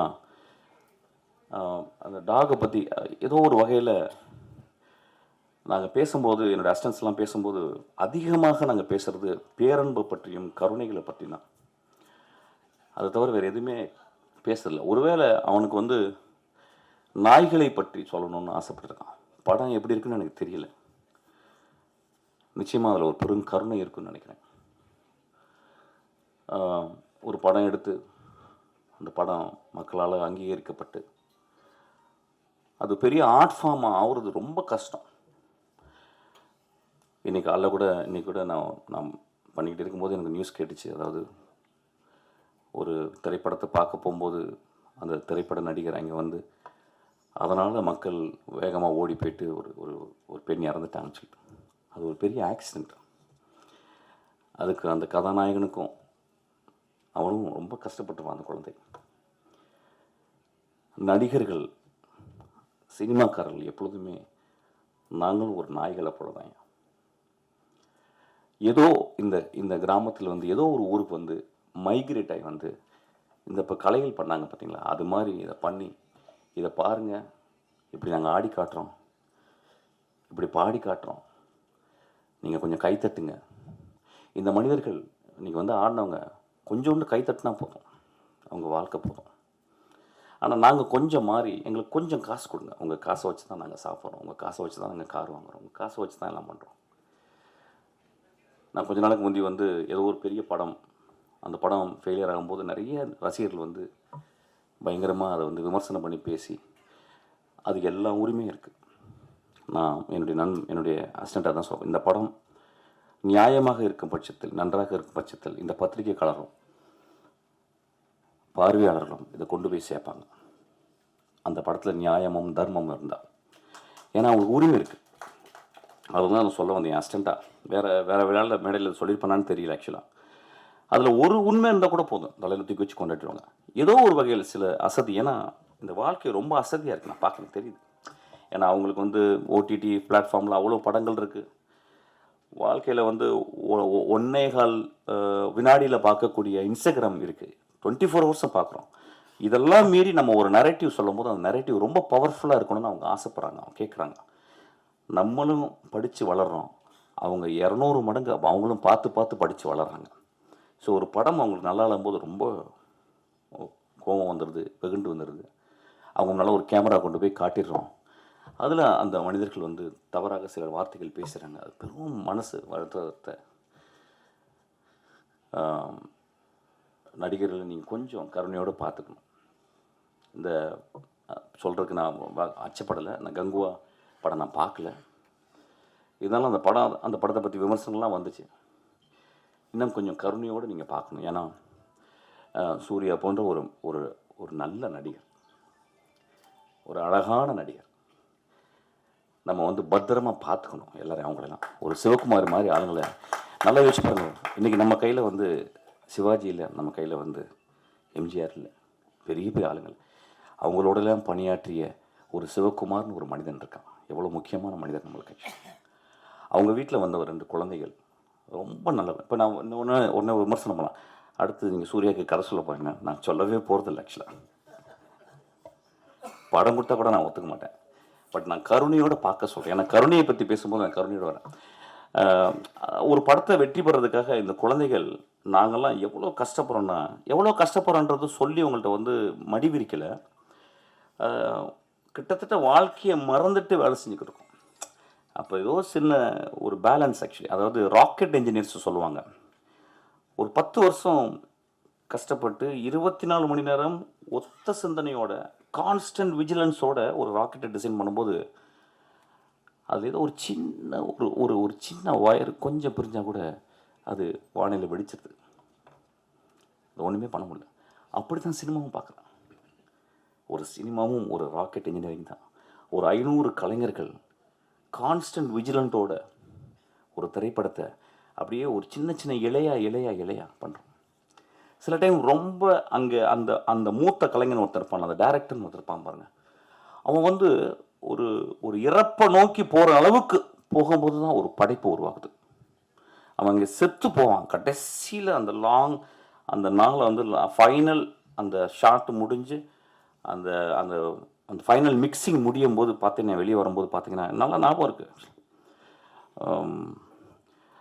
ராஜீவ் மேனன் சொன்னாரான் ஒரு தடவை, யாரையா அது ஃபைனல் ஏதோ உள்ளே போகும்போது யாரையா அது கீழே பட்டு கிடக்குறா அப்படி செருப்புக்குள்ளே அப்படின்னு. சார் அவர் பேர் பாலான்னு சொன்னாங்களாம். அதுதான் சேது ஒரு பாலா. செத்து போகிற டைம் தான் அந்த டைமில் தான் அந்த படம் உருவாகுது ஆக்சுவலாக. அப்போ ஒரு படம் உருவாகும் போது நம்ம வந்து படம் நல்லா இல்லைன்னு சொல்கிறதுக்கு ரொம்ப உரிமை இருக்குது. ஏன்னா நீங்கள் 150 ரூபா கொடுக்குறீங்க. அப்புறம் ஒவ்வொரு பத்திரிக்கையாளரும் எல்லாம் சினிமா தெரிஞ்சவங்க. நான் நான் சொன்ன சித்திரம்பேசிரி பார்த்து நான் கதை சொன்னேன், ஏவிஎம்மில் சொன்னேன். அது நல்லா இருக்குன்னு சொன்னவர் அங்கே உட்காந்துருக்கிற வெள்ளை சட்டை போட்டவர் துளசி பெருமாள். அவர் நல்லா இல்லைன்னு சொல்லியிருந்தால் நான் நல்லா இருந்திருக்க மாட்டேன். ஸோ அவங்க தான் பத்திரிக்கைங்க. நம்மளும் அதை ரொம்ப புரிஞ்சுக்கணும் ஆக்சுவலாக. இது 2 பேரும் கையை கோர்த்து படங்கள் நல்லா இல்லாட்டினாலும் அதில் இல்லையா இப்படி பண்ணலாம்யா இப்படி பண்ணியிருக்கணுயா அப்படி சொல்லலாம். சினிமாவை எல்லோரும் நம்ம பத்திரமா பார்த்துக்கணும். ஏன்னா சினிமா மட்டும்தான் அறத்தையும் அழகையும். இப்போ நீங்கள் பார்த்தீங்கன்னா என்ன ஒரு பெர்ஃபார்மன்ஸ், வாட் எனக்கு வந்து இன்றைக்கி நைட் ஃபுல்லாக பேசிகிட்டே இருக்கலாம் போல இருந்துச்சு. இந்த படம் இந்த மனிதர்களுக்காகவும் அந்த நடிகர்களுக்காகவும் ஓடணும்னு நான் வந்து கேட்டுக்கிறேன். நான் வரும்போது ரொம்ப டயர்டாக வந்தேன். ஆனால் ஒரு 200 நாளுக்கு வந்து நான் சக்தியோடு இயங்கக்கூடிய அளவுக்கு இந்த மனிதர்கள் வந்து இன்றைக்கி ஒரு எக்ஸ்ட்ரானரியான ஒரு பெர்ஃபார்மன்ஸ் பார்த்தேன். இந்த பெர்ஃபார்மன்ஸை யார் டிசைன் பண்ணான்னு தெரியல. மேபி என்னுடைய டைரக்டர் டிசைன் பண்ணான்னு தெரியல. ஏன்னா ஹூ அவர் டிசைன்ட் இந்த மாதிரி ஒரு பெர்ஃபார்மன்ஸ் பண்ணவங்க வந்து ரொம்ப ஒரு அறிவான, ரொம்ப மனதுக்கு ரொம்ப ரொம்ப எளிமையான மனிதர்கள் தான் இந்த மாதிரி சொல்ல முடியும். I'm so moved by them, I'm so thankful to them. இந்த படம் ஓடணுன்னு நான் மனிதர்களை கேட்டுக்கிறேன். இந்த படம் நியாயமாக இருந்தால் ஓடுன்ற சக்தி, பயப்படாத. இல்லைன்னா அடுத்த படம் பண்ணுவோம், அதையும் ஒழுக்கமாக பண்ணுவோம். அதான் ரொம்ப முக்கியம். Thank you so much. இந்த படத்தில் ஏதோ ஒரு உண்மை இருக்குது, இந்த படத்தில் ஏதோ ஒரு கருணை இருக்குது, இந்த படத்தில் ஏதோ அறம் இருக்குது. Thank you so much. எல்லாருக்கும் வணக்கம். அப்புறம் எல்லாருக்கும் நன்றி. தயாரிப்பாளர்களுக்கு, இயக்குனருக்கு, கூட நடித்த நடிகர் எல்லாருக்குமே நன்றி. உங்களுக்கு ஒரு பெரிய நன்றி. நிறைய பேசணும் இந்த படத்தில் அப்படின்ட்டு நான் ப்ரிப்பேர்லாம் பண்ணி வச்சுருந்தேன். ஆனால் இன்றைக்கி கொஞ்சம் இடையில ஒரு படப்பிடிப்பு நடுவில் அனுமதி வர வேண்டிய சூழ்நிலை ஆயிடுச்சு. சாலிகிராமத்துலாம் ஷூட்டிங் நடந்துகிட்டு இருக்குது. நான் 8 மணிக்கு வந்துடுவேன்னு சொன்னேன். அநேகமாக ஷார்ட் ரெடியாக இருக்கும். போனோடனே போய் உள்ளே பூந்து நடிக்கணும் கேமராக்குள்ளே. இந்த படத்தில் எனக்கு என்னோடய கதாபாத்திரம் வந்து நான் ஹீரோவோட தாய்மாவனாக நடிச்சிருக்கேன். படத்துக்குள்ளே ரொம்ப முக்கியமான கதாபாத்திரம். அப்புறம் இந்த கதை இயக்குனர் சக்திவேல் வந்து எனக்கு அவர் படம் பண்ணுறதுக்கு முன்னாடிலேருந்தே தெரியும். ஒரு படம் வந்து ஆக்சுவலாக டிஸ்ட்ரிபியூஷனுக்கு ஒர்க் பண்ணியிருந்தார். அப்போது இருந்து எனக்கு அவரை தெரியும். அதனால் எல்லா படத்துலையுமே கூப்பிடுவார். பயணிகள் கவனிக்க ஒரு ரோல் கூப்பிட்டுருந்தார். அப்போது வந்து சூழ்நிலையால் அது பண்ண முடியல. இதில் வந்து முக்கியமான ஒரு ரோல் அவரோட ஒர்க் பண்ணதில் எனக்கு ரொம்ப மகிழ்ச்சி. இந்த கண்டென்ட்டுக்குள்ளே இருக்கிறது எனக்கு நிறைய ரிலேட் பண்ணிக்க முடியாத நிறைய சம்பவம் இருக்குது. அதெல்லாம் வெளியில் சொல்லலாமா இல்லையான்னு ரொம்ப நாளாக ஒரு யோசனை. ஏன்னா இது மிஷ்கின் சார் பேசும்போது நிறையா கொஞ்சம் இது மனிதர்கள் அப்படிலாம் மாற்றி பேச வேண்டிய சூழ்நிலை இருக்குது. ஏன்னா நமக்கு அந்த டேம் வந்து கரெக்டாக இல்லையான்னு இன்னும் புரியல வேறு. இது பொது வழியில் மைக்கில் பேசலாமான்னு வேறு தெரில. அப்புறம் அவர் சொன்னதுக்கப்புறம் எனக்கு என் வாழ்க்கையில் நடந்த ஒரு கதையை சொல்லிடலான்னு நான் முடிவு பண்ணிட்டேன். நான் எப்படியும் மாட்டேன், நாங்கள் 2 பேரும் சேர்ந்து மாட்டிக்கிறோம் அப்படின்ட்டு தான். ஏன்னா அவருக்கு நடந்த மாதிரி என் வாழ்க்கையில் நடந்தால் சின்ன பையன். எங்கள் ஊரில் ஒரு நாய் இருந்தது. எனக்கு அப்படி சொல்லி தான் பழக்கம். ஆனால் அதுக்கு ஒரு பேர் வச்சுருந்தேன், கருப்பு. அதுக்கு பேர் அது ஃபுல் பிளாக்கில் இருக்கும். இருட்டிலலாம் இருந்தால் தெரியவே தெரியாது. அது வந்து எங்கள் பெரியப்பா வீட்டில் இருந்துச்சு. எங்கள் அப்பாவுக்கு வந்து நாயை வளர்க்குறது பிடிக்காது. ஏன்னா அது வந்து ஒரு நாள் என்றைக்கா இருந்தாலும் ஒரு நாள் நம்ம இருக்கும்போதே அது நம்மகிட்ட விட்டு பிரிஞ்சு போவோம். அதனால் அந்த சோகத்தெல்லாம் நம்மளால் தாங்க முடியாதுன்ட்டு அவர் வந்து அது மேலே விருப்பப்பட மாட்டார். நாய் வளர்க்குறது எங்கள் அப்பாவுக்கு பிடிக்கவே பிடிக்காதனால எங்கள் வீட்டில் நாய் வளர்க்கலாம். எனக்கு நாய் வந்து பர்சனலாக பிடிக்கும். அப்போ இது எங்கள் பெரியப்பா எங்கள் ஊரில் ஒரு முறையில் பெரியப்பா இருக்கிற வீட்டில் இருக்கிற அது வந்து அது என்னமோ தெரியல, என் மேலே பயங்கரமான பாசம். அதுக்கு நல்லா வளர்ந்துச்சு. ஒரு 10 வயசுக்கு மேலே இருக்கும். அதுக்கு நல்ல ஒரு முதிர்ச்சியான ஒரு இதில் பருவத்தில் இருக்கும்போது அதே மாதிரி அதுக்கு மனநலம் பாதிக்கப்பட்டுருச்சு. இப்போ என்னென்னா அது வேறு யாருமே அதை நெருங்கவே முடியல. கிட்டத்தட்ட ஊரில் ஒரு 10-13 பேரை கடிச்சிச்சு. இப்போ ஒட்டுமொத்த ஊரும் அந்த நாய்க்கு எதிராக திரண்டு நிற்கிது, இந்த நாயை கொன்னே ஆகணும் அப்படின்ட்டு. இப்போ என்னென்னா அவங்க வீட்டில் இருக்கிறவங்க கூட அந்த நாயை நெருங்க முடியல, ஏன்னா கடிக்க வருது, யார் போனாலும் கடிக்க வருது. இப்போ அவங்க வீட்டில் ஒப்புதல் வாங்கிட்டாங்க. சரி, இதை நாங்கள் வந்து இதான் என்ன சொல்கிறது, மக்களை காப்பாற்றுறதுக்காக இதை கொல்ல போகிறோம் அப்படின்ற ஒரு முடிவுக்கு வந்துட்டாங்க. ஏன்னா அப்போல்லாம் வேறு இந்த மாதிரி ஊசி போட்டு அந்த மாதிரி ட்ரீட்மெண்ட் பண்ணுறதுக்கெல்லாம் அப்போல்லாம் இல்லை. எங்கள் ஊரில் கிராமத்துலலாம் அந்த வசதியெல்லாம் இல்லை. நான் ரொம்ப இப்போ ஒரு 10-12 வயசில் இருக்கும்போது. அப்போது என்னை மட்டும் அது கடிக்கவே இல்லை, என்னை மட்டும் அது ஃப்ரெண்ட்லியாகவே வச்சுருக்கேன். எனக்கு அது புரியவே இல்லை. இப்போ என்னென்னா மொத்த ஊரும் சேர்ந்துக்கிட்டு என் மேலே ஒரு கோரிக்கை வைக்குது. கோரிக்கைன்ற ஒரு நிர்பந்தம். நாங்கள் வந்து ஒரு எலி பாசாங்கத்தை வந்து தருவோம், அது நீ கொடுத்தா தான் சாப்பிடும், அதனால் நீ தான் கொடுக்கணுன்ட்டாங்க. இப்போ வந்து இட்லியில் வெட்டி அதுக்குள்ளே வச்சு எனக்கு எக்ஸ்பிளைன் பண்ணுறதுக்கு பயமாக பதட்டமாக இருக்குது. நான் தான் கொடுத்தாகணும், ஏன்னா வேறு யாரும் கிட்ட போக முடியாது. நான் வந்து வேறு வழியே இல்லை, கொடுத்துட்டேன். அது ஒரு பெரிய ஊர் மொத்தமாக சேர்ந்து ஒரு கலவரம் ரேஞ்சுக்கு செயல்படுறாங்க. எல்லோரும் வீட்டுக்குள்ளே இருக்காங்க. அப்புறம் வந்து மாடு குடிக்கிறதுக்காக வச்சுருக்கிற தண்ணியெல்லாம் வந்து மூடி போட்டு மூடுறாங்க. ஒரு பரபரப்பாக இயங்குது. இது ஆரம்பிக்கிறதுக்கு முன்னாடி இப்படி ஃபுல்லாக அலர்ட் ஆகுது ஊரே. எனக்கு இது ஏன்னு தெரியாது. அப்புறம் தான் சொன்னாங்க, இந்த எலி வாசனை சாப்பிட்டுருச்சுன்னா தண்ணியை குடிச்சிட்டா பொழைச்சிக்குமா, அதனால் தண்ணி குடிக்க விடாமல் இருக்குது. ஊருக்குள்ளே எங்கெல்லாம் பொதுவான இடத்துல தண்ணி திறந்துருக்கு எல்லா இடத்தையும் க்ளோஸ் பண்ணி இப்போ அலர்ட்டை கையில் கட்டையோடு அங்கங்கே தெருமுகளை எல்லாம் நிற்கிறாங்க. இப்போ இது யதார்த்தமாக என்னை பார்க்க வருது. இப்போ இந்த இட்லி நான் வச்சு கொடுத்துட்டாங்க, நான் கொடுக்கணும், வேறு வழி இல்லை, கொடுத்துட்டேன். சாப்பிட்ருச்சு. இப்போ என்னென்னா இவங்க எல்லா இடத்துலையும் நிற்கிறாங்க, அது எங்கேயும் போக முடியாது. அது சாப்பிட்டுட்டு என்ன ஒரு பார்வையோட பார்த்துருச்சு. என்னால் அதை கடக்கவே முடியல. நான் கொஞ்சம் எமோஷனல் வேறு. அப்புறம் என்ன ஆயிடுச்சுன்னா எல்லார்த்தையும் ஏமாற்றி தப்பிச்சு ஓடிட்டான். ஊருக்கு வெளியில் ஊத்துன்னு ஒரு குட்டை இருக்கும், அந்த குட்டையில் போய் தண்ணியை குடிச்சிட்டான், தப்பிச்சிட்டான். இப்போது ஆனாலும் ஊர் இதுக்கு எதிராகவே தான் நிற்கிது. ஆனால் எனக்கு என்னென்னா நல்ல வேளை என் கையால் அது சாகலை. அப்படி திரும்பவும் அந்த அப்ளிகேஷனுக்கே வந்தாங்க, இனிமேல் அதை செய்ய மாட்டேன்னு சொல்லி. எங்கள் வீட்டிலலாம் வேறு என்னை திட்டினாங்க. அது எவ்வளோ பெரிய பாவம் தெரியுமா, எனக்கு தெரியாது இது தண்ணி குடித்தா பொழைச்சிக்கொன்றது. இதெல்லாம் இவ்வளோ திட்டம் போட்டு நீ கொண்டு போய் வச்சுருக்கேன்னா எனக்கு தெரியாது. அவங்க கொடுக்க சொன்னாங்க, இல்லை நான் தான் கொடுத்து ஆகணுன்ற இடத்துல வந்ததுனால நான் கொடுத்துட்டேன் அப்படின்னு சத்தம் போட்டாங்க. இனிமேல் அதை பண்ணக்கூடாது, அது பெரிய பாவம் அப்படின்னு சொன்னதுனால நான் பண்ணல. அப்புறம் இந்த ஒட்டுமொத்த ஊரும் ஒன்று திரண்டு எப்படிலாம் முடியுமோ அப்படிலாம் ஒரு திட்டமிட்டு அதை பிடிச்சி கடைசியில் தூக்கில் ஏற்றினாங்க. ஊரில் வந்து மாட்டு வண்டியில் தூக்கில் ஏற்றுவாங்க. அதை கூட எனக்கு விளக்கமாக சொல்கிறதுக்கு பதட்டமாக தான் இருக்குது. சாதாரணமாக மாட்டு வண்டியில் சுருக்கு போட்டு கட்டி வச்சுருவாங்க, அந்த மோக்கால்னால் அந்த மாடு கட்டுற இடத்துல கட்டி வச்சுருவாங்க. அப்புறமா பின்பக்கமாக இருந்த வண்டியை வாரிடுவாங்க, அந்த மோக்கால் அப்படி தூக்கிடும், அது துடிச்சு செத்துரும். இப்போ என்னென்னா ஊருக்கு எல்லா மக்களையும் காப்பாற்றிட்டோம், ஒரு வெறிநாய் கடியிலேருந்து எல்லோரும் காப்பாற்றிட்டோம்னு ஒன்று இருக்குது. ஆனால் இந்த நாய் செத்துருச்சு. இந்த சூழ்நிலையில் யார் பக்கம் நிற்கிறதுன்றது எனக்கு அப்போவே தெரியல எனக்கு. அது மாதிரி இந்த படத்துக்குள்ள ஒரு பதட்டம். நான் நடித்த போதுலாம் பெருசாக இதுக்குள்ளே எனக்கு கதை தெரியும், எனக்கு தான் விஷுவல் நான் படம் ஃபுல்லாக பார்த்துட்டேன். அப்புறம் பார்த்தோன்னே எனக்கு அந்த பதட்டம் அதுக்குள்ளே தொட்டிருச்சு எனக்கு. அது மாதிரி நிறைய பேருக்கு அனுபவம் இருக்குன்னு நினைக்கிறேன். இன்னும் நிறையா பேசணும் நாங்கள். அப்புறம் ரொம்ப சீரியஸாக போய்ட்டு கேரளாவில் ஷூட்டிங்லாம் நடக்கும்போது ரொம்ப ஜாலியாக இருக்கும். வெளியில் அதாவது ஷூட் முடித்ததுக்கப்புறம் ஹோட்டல் ரூம்லாம் வந்துட்டு ஒரு நாள் வந்து எல்லோரும் கதவை சாத்திட்டு பிரியாணி பண்ணோம், வேறு ஒன்றும் இல்லை. ஏன்னா ஒரு 10-15 நாள் ஆச்சு நமக்கு வந்து ஒரு சாப்பாட்டு பிரியாணி. நான் எப்போ என் வண்டியில் கிச்சன் வந்து காரில் டிக்கியில் இருக்கும், ஒரு எல்லாமே ஒரு மினிமைஸாக அப்படி வச்சுருப்பேன்.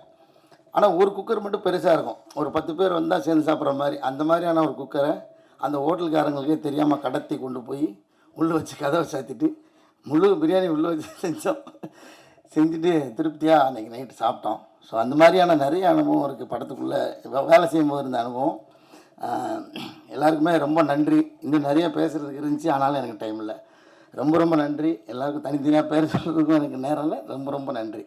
திரையுலகின் முன்னோடி நம்ம கூத்து கலைஞர்களை வணங்கி உரையை தொடங்குகிறேன். கிட்டத்தட்ட வந்து ஒரு ஃபுல் மீல் சாப்பிட்ட ஃபீல் இது. எனக்கு தெரிஞ்சு அந்த கூத்து பார்த்துட்டு அந்த அந்த ஃபீலோடு அப்படியே வெளியில் போயிடணுங்கிற அளவுக்கு இருக்குது. இதில் வந்து இந்த படத்தை பற்றியெல்லாம் நிறையா இந்த படத்து சம்மந்தப்பட்ட விஷயங்கள் நிறையா பேசணும்னு நினச்சேன். எனக்கு ரொம்ப மனசு நிறைவாக இருக்குது. மைக்ரோஃபோன் கொடுக்கணும் போல் இருக்கு எல்லா கூத்து கலைஞர்களுக்கும். அவங்களுடைய பிச் அந்த அந்த சவுண்டு பார்த்தீங்கன்னா மைக் இல்லாமல் மக்களை மகிழ்விச்சு கையில் மைக் இருந்தாலும் அந்த ஒரு சத்தம் அது வந்து அதிகமாக டப்பிங் பண்ணுறதப்ப தொண்டை காஞ்சி போயிடுச்சு அப்படின்னெல்லாம் நம்ம நிறையா கேள்விப்படுவோம். இல்லை டப்பிங் வர்றதுக்கு சிரமப்படுற ஆர்டிஸ்டெல்லாம் நம்ம பார்த்துருக்கோம். ஒரு இரவு முழுதும் எப்படி வந்து இவ்வளோ சத்தத்தை மக்களுக்கு கடத்த அப்போ மைக் இருந்திருக்காது. அதோட தொடர்ச்சியாக கையில் மைக் இருந்த பிறகும் அவங்களுடைய குரல் அந்த வசீகரம் மனசு பூரா நிறைஞ்சிருக்கு. எங்களின் ஆதி கலைஞர்களை வணங்கி அலங்கு பற்றி பேசணும். இந்த படம் எனக்கு ரொம்ப நெருக்கமான ஒரு திரைப்படம். படம் முடிச்சதுக்கு பிறகு நான் அந்த படத்தை பார்த்துட்டு ஜென்ரலாக ஒரு படத்தில் ஜாயின் பண்ணி அந்த படம் எனக்கு ரொம்ப பிடிச்சிருந்துச்சுன்னா அதோட ட்ராவல் ஆகுறதுங்கிறது ஒன்று. ஆனால் அலங்கு அதுலேருந்து அந்நியப்பட்டது. செல்ஃபி அப்படின்னு ஒரு படம் வந்து தம்பி குணாநிதி டிஜியும் சபரியும் சேர்ந்து இணைந்து அவங்களோட தயாரிப்பில் ஒரு படம் வருது. அந்த திரைப்படம் வந்து இருக்கும் பொழுது இவருடைய ஒரு கால் வருது, தம்பியோட கால் வருது, டிஜியோட கால் வருது. ஆனால் அவங்கள சந்திக்கணும் அப்படின்னு சொல்லியாச்சு.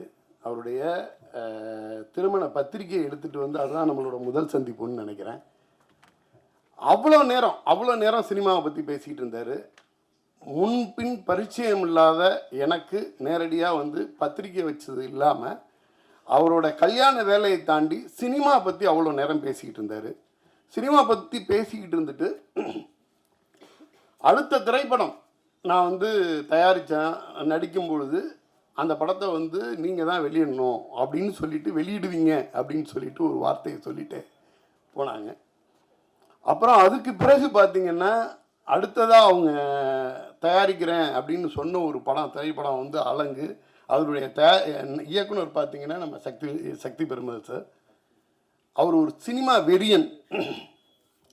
அதாவது ஏதாச்சும் ஒரு நல்ல படத்தை நான் ரிலீஸ் பண்ணேன்னா அல்லது யாராச்சும் ரிலீஸ் பண்ணாங்கன்னா நேராக இங்கே போய் உட்காந்து அந்த படத்துக்காக ஆத்மார்த்தமாக என்னென்ன உதவிகளை பண்ண முடியுமோ, என்னென்ன ப்ரொமோஷன் டெக்னிக்கை வந்து இது பண்ண முடியுமோ அது எல்லாத்தையுமே ஆத்மார்த்தமாக பண்ணக்கூடிய ஒரு கலைஞன். சினிமாவை மிக மிக நேர்மையாக நேசிக்கக்கூடிய ஒரு மிகச்சிறந்த மனிதர். அவரோட இயக்கத்தில் இந்த படம் பண்ண போகிறோம் அப்படின்னு சொல்லிட்டு தம்பி வந்து சொன்னாங்க. எனக்கு அவ்வளோ சந்தோஷமாக இருந்துச்சு. சரியான மனிதர்கள் மிகச்சரியான மனிதர்களோட மட்டும்தான் சேர்ந்து ட்ராவல் ஆவாங்க அப்படிங்கிற மாதிரி எனக்கு தோணுச்சு. அன்னைக்கு அந்த பத்திரிகை கொடுத்தப்ப தொடங்கிய நட்பு அவர் என்னவா டிஃபைன் பண்ணுறதுன்னே என்னால் சொல்ல முடியாது. ஒரு நடிகரா, தயாரிப்பாளரா, மருத்துவரா, இல்லை ஒரு கூத்து கலைஞரா, இதெல்லாம் தாண்டி மிகச்சிறந்த பண்பாளன்.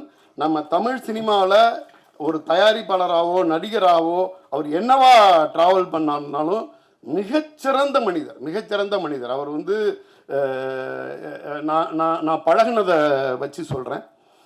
இவங்க வந்து படம் பண்ணுறாங்க. இந்த படம் பண்ணும் பொழுது இவங்களுக்கு மிகப்பெரிய பின்புலம் இருக்குது. மிகப்பெரிய பின்புலத்தோடு வந்து எடுக்கப்படுகின்ற படம் வந்து என்னமா இருக்குங்கிறது நம்ம பார்த்துருப்போம். ஏனோதானோ அல்லது பட்ஜெட் பற்றி கவலை இல்லை, அல்லது நானே ஹீரோ ஓப்பன் பட்ஜெட்டு, இது எதுவுமே கிடையாது.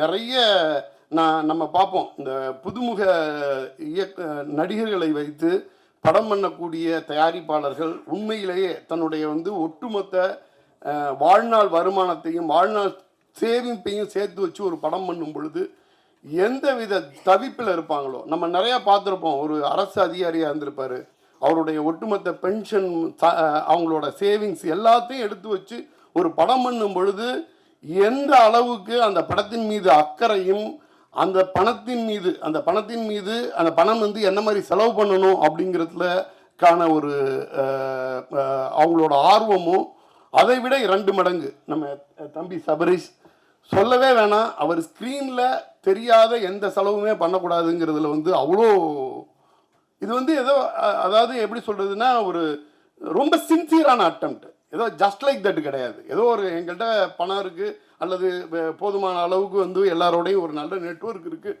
நான் படம் பண்ணுறேன் அப்படின்னு சொல்லிட்டு படம் பண்ணலை. வெரி சின்சியர் எஃபர்ட், ரொம்ப ரொம்ப ரொம்ப சின்சியரான எஃபர்ட்.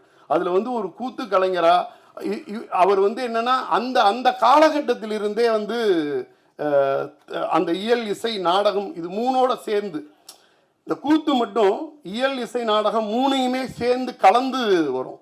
அதோடு வந்ததுனாலேயே என்னன்னு தெரியல, உண்மையான சினிமாவை நேசித்து ஒரு அழகான படத்தை எடுத்திருக்காங்க. அதோட விஷுவல் ஆகட்டும். இப்போ 2 பேர் வந்து நாய் பற்றி சொல்லும் பொழுது மனநிலை பாதிக்கப்பட்ட பற்றி ஒரு கதை சொன்னாங்க. ஆனால் கதை அது இல்லை, வேற ஒன்று. மிக அழகாக மிக அற்புதமாக கேரளாவோட பின்புலத்தை மையமாக வச்சு மிக அற்புதமான ஒரு திரைப்படத்தை எடுத்திருக்கிறாங்க. அதோட விஷுவல் ஆகட்டும், மியூசிக் ஆகட்டும், அதில் பங்கு பெற்ற கலைஞர்களுடைய மற்ற கலைஞர்களுடைய நடிப்பாகட்டும். காளிவெங்கட் சார் அவர் வந்து ஒரு அவர் ஒரு சாதாரணமாக அவர் சொல்லக்கூடிய ஒரு டயலாக்ல மலைவாழ் மக்களோட ஒட்டுமொத்த வழியை ஒரு சாதாரண 2-3 வரியில் கடந்து போயிருப்பார். அவரோட டப்பிங்கே நம்மளை வந்து ஒரு முழு படம் பார்த்த திருப்தியை வந்து அவருடைய ஒரு 4-5 வரி டயலாகே நம்மளை கடத்திட்டு போகும். அந்த அளவு மிக நுட்பமாக ஒரு திரைப்படம்.